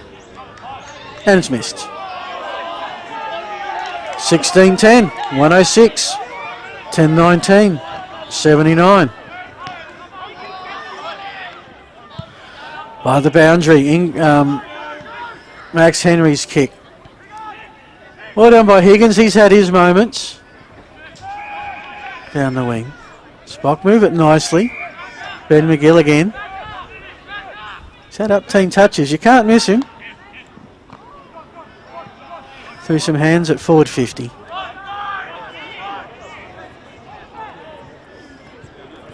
In the end, out of bounds. Now, was that touched or is that last possession? I think it was touched. So the ground, at that part of the ground, pretty much overcome with shadows.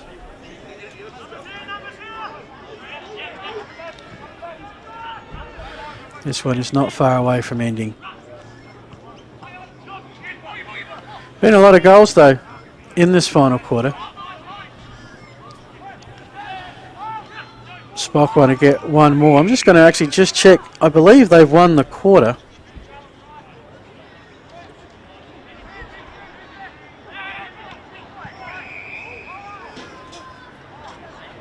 Yeah, have they what? 4 goals, 9. Spock have kicked 4 goals, 9 in this quarter. Golden Grove have kicked 3 goals, 4. Game was won when they kicked 7 goals, 1. So, and we've got, looks like an injury. Someone's trying to get up. That's Nick McGill, and Higgins will take the free. It will be after the siren. He'll still take the kick. I do remember one year a team got relegated by 0.01%. So you make every scoring opportunity count. He comes in and has missed, and that's probably the nutshell of the game. Spock came and played their hearts out, but couldn't convert their opportunities as strong on the scoreboard as they could. They were 10-20. That's 80. And Golden Grove 16-10 at 106. So congratulations, Golden Grove. A historic moment as we see Jake Pittman come on with the ice on the hammy. Maybe not the greatest of things to witness. Golden Grove, first win in Division 1. How good. And it was Golden Grove at every break. They led by 4 points at quarter time, 3 points at half time, 44 points at the long break, so at the last break, and 26 points when they allocate the premiership points. Going to have a squiz around the other games in a moment. As mentioned, there is a presentation which I assume, well, we'll see what happens. Very much play by ear. They might even do the medal afterwards. We were told there would be one. Just they're checking the score, so this will be interesting because this is scoreboard versus Hugo at the moment. The goal umpires are conferring. They've got the person manning the scoreboard, and they've turned this. Well, that's different. They turned the scoreboard off. So how do you mark scores as correct if the scoreboard's off? Yeah. Anyway, we're going to go with our score because we're still here.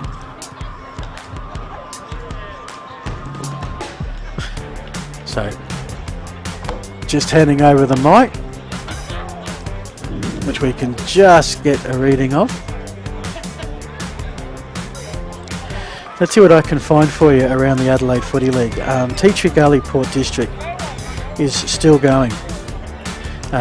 It is at the 26-minute mark of the final quarter. And it is Port District leading by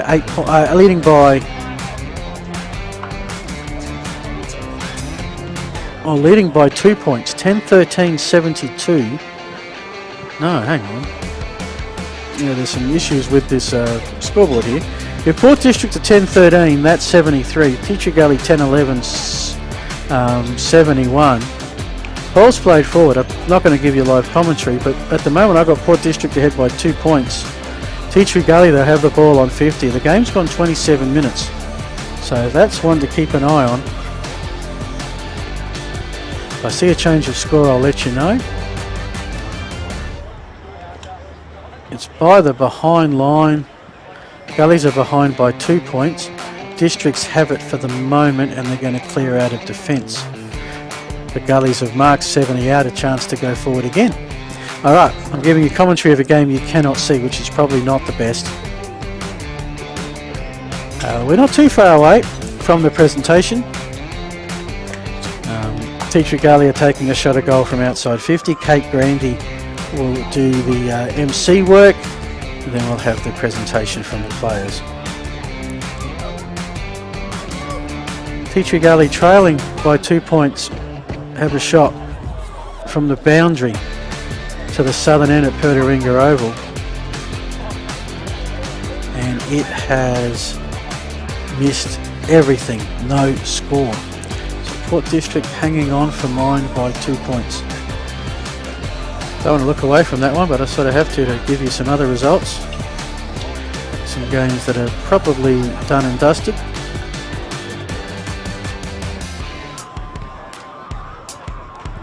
Sacred Heart and Payneham Millwood Junior was the other close one, and they are still going. And they are still very much. So 24 minutes gone, Shock lead Payneham by 5 points, and it's Payneham going forward. So 2 nail-biters happening right now in the Adelaide Footy League Division 1. The 2 other games had Princes pretty well over Brighton and Glenunga over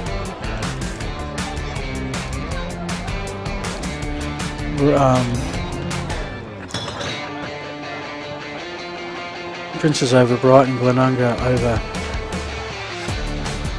Broadview. Just trying to bring those up at the moment. Not sure why we're taking quite this long for the. They don't know who won the award. Okay, that. Well, I gotta confess that's pretty important to know. Okay. The last look that I had of Rams and Broadview, I think the stream dropped out at some point. Broadview were up. Let's go down to the award ceremony. Thanks again for attending our Anzac round. We're very privileged today to have Teacher Gully RSL representatives, Mick and Jim. Sorry, my apologies. We've got Mick presenting the medal to the A-grade winner. That would be Cam Shenton from the Golden Grove Football Club.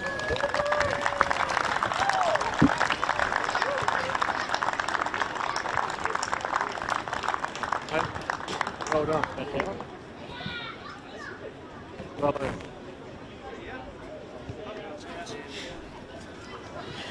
Thanks, Cam. Congratulations. And we'd just like to pass on our thanks by way of this Anzac Guernsey to the Mick and Jim for coming out today, and hopefully this will be pride of place in their club rooms as well. Thank you all for attending and have a good evening. Thank you.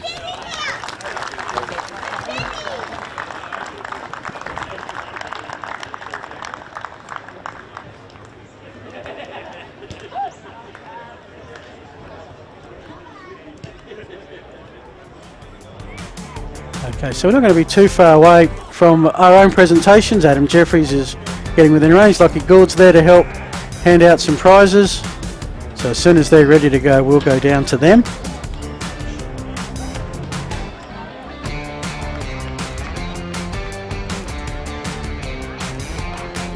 Joys of live streaming, what else can I say? Can tell you Tea Tree Gully and Port District is over, and Port District have kicked the goal. They won it in the end, I'm pretty sure, by a goal. So Port District and Glenunga, by my reading, will face off Anzac Day. On the stream team, both undefeated. Let's go down to Adam Jeffries, Lockie Gould, and our award winners. All right, hopefully you can hear us. We're boundary side. We've got our award winners. I know they're keen to get inside. First Division 1 game at Golden Grove today. Great Anzac Day game. We've got the Belgravia voucher for Cameron Shenton as our best on ground. So thanks to our sponsors. We've got the Neomorph mouthguard to Michael Cavallaro for his goal in the second quarter. I'll ask him about that shortly. And we've got the Moseley Bar and Kitchen voucher for Lewis Johnson. He's going to love that, I reckon. That's probably the voucher that everyone wants. But Michael, let's talk about the play of the day. The game was up for grabs in the second quarter. We thought you were a little bit injured. You were resting in the goal square. You steamed out, snapped a really important goal when Spock were making a run. Tell us about the goal, mate. Yeah, it was a bit of a scrap forward, and I got lucky with the bounce, took it clean, and then was lucky enough with the bounce going through the goal, and yeah, pretty lucky.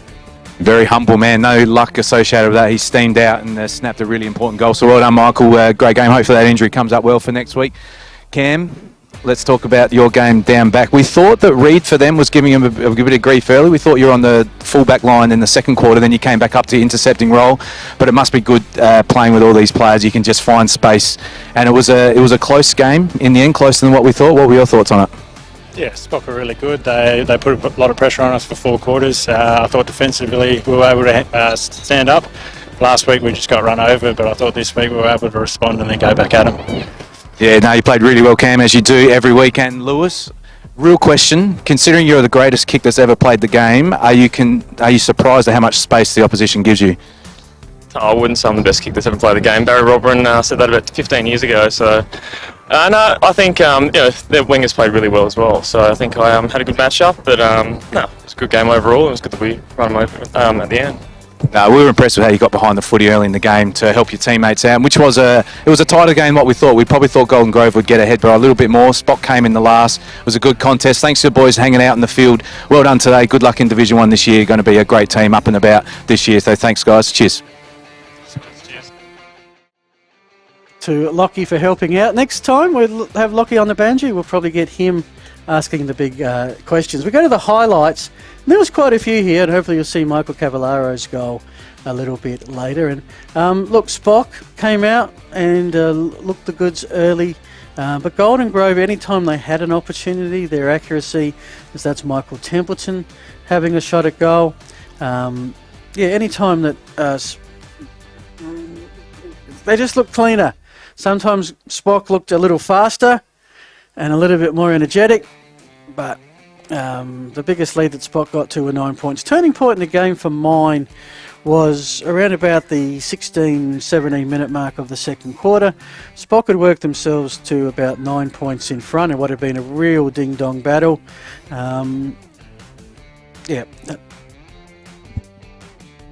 And what had happened was then Golden Grove, just before the halftime break, kicked 3 straight goals, took a 9-point deficit, became a 9-point lead at halftime. And then in the third quarter, they got their share of the ball. They got their share of the inside 50s. And they went bang. 7 goals, 1 they kicked.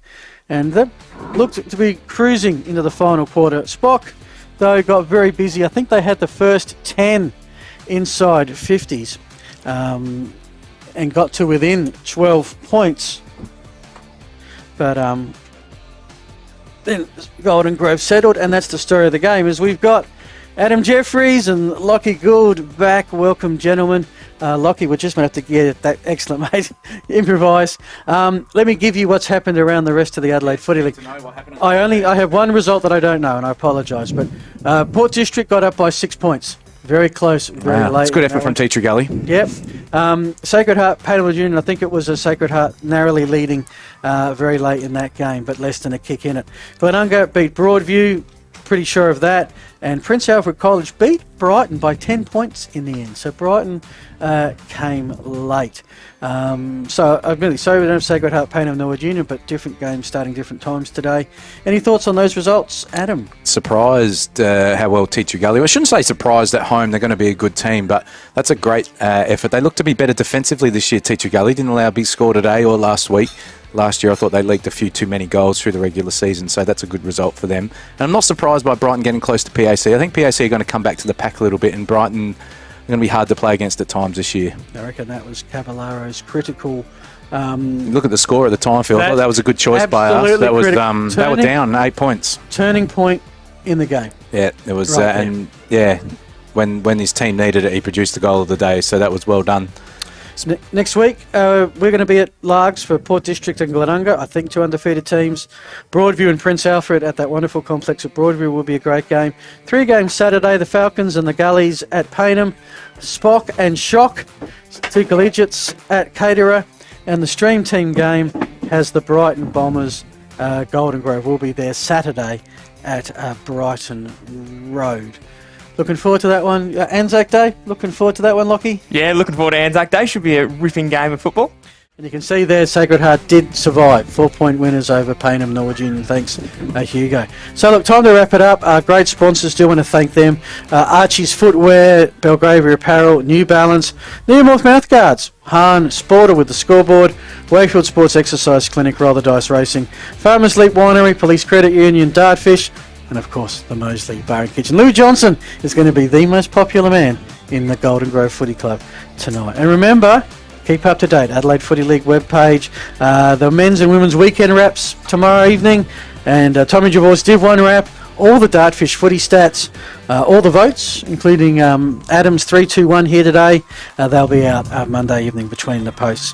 So, Lockie Gould, how was it on the boundary first time? Is it everything you thought of and more? Yeah, it was. It was an incredible experience. Thank you guys so much for giving me the opportunity. It was absolutely brilliant. I can't speak highly enough of it. Fantastic, mate. Well, you bailed me out with Nick Wilston being number one because I was at all sixes and sevens about that. Thank you, and look forward to having you down the track. Yeah, look forward to it, boys. Adam, any final words from you on a fascinating day of football, historic day of football? It was fascinating. St. Peter's for mine played really well.